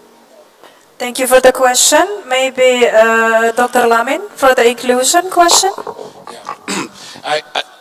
Yes, I agree with the speaker that there's a lot of information out there on demographic dividend. My point, though, is that for that information to be useful to policymakers and to really address the problems, we're going to have to do more to contextualize it. We have to move beyond the simplistic notion of saying just because people are unemployed, they are prone to violence. I think we have to get some data to be able to inform that conversation. Second point, and I think the speaker puts his point or his finger on it, as to how young people can be involved, especially in trying to access the kind of information that will enable them harness the blue economy. I think inclusion, we made the point, the governor of Kisumu was also quite strong in making the point about inclusivity and participatory governance. I mean, at the end of the day, we cannot continue to talk for the youth, at the youth, and not getting them included in the conversation. So we must create spaces in the current environment that we find ourselves to make sure that young people are indeed part and parcel of defining the problem and the solution so that they are able to get the information that they need to take advantage of it. Maybe Governor Young-Ot, you have some remarks? I think we should see young people as a resource and an opportunity. For example, I'll give you a concrete example. If you're going to clean the city of Nairobi, for example, you can choose to give it to a monopoly, a farm, which are tractors and lorries and so on, to clean the city, or you can choose it to give it to the youth, who would give various parts of the city and they clean it and they deliver the waste to a certain point, which is the same thing that a monopoly or a highly technical resourced farm will do. In Kisumu we have done that. Give the opportunity to the youth and the women to clean the city, and they will clean the city even much better than the monopolies which get tenders from city government to clean the city. So you have to make a choice and give the opportunity to women and the youth to do something which monopolies also do. But monopolies don't employ as many people as you do when you put the women and youth at work. I think that's what you have to, you plan what are you going to do. And if you do so, then you'll find solutions. Do you have some remark? No? If there is no remark, I'm happy to close this session, and I wish you good luck for the afternoon session. Thank you.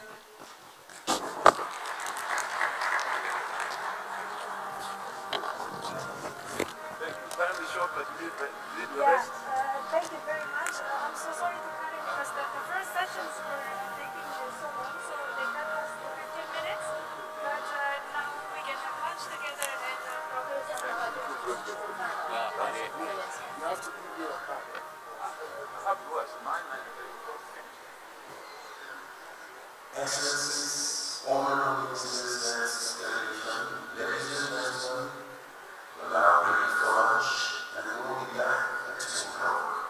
Lunch will start at the back of this hall. Invitation cards for dinner will be distributed later. Please, let's resume at 2 o'clock to start off the segment with financing investments and revenue circulation. Thank you and good afternoon.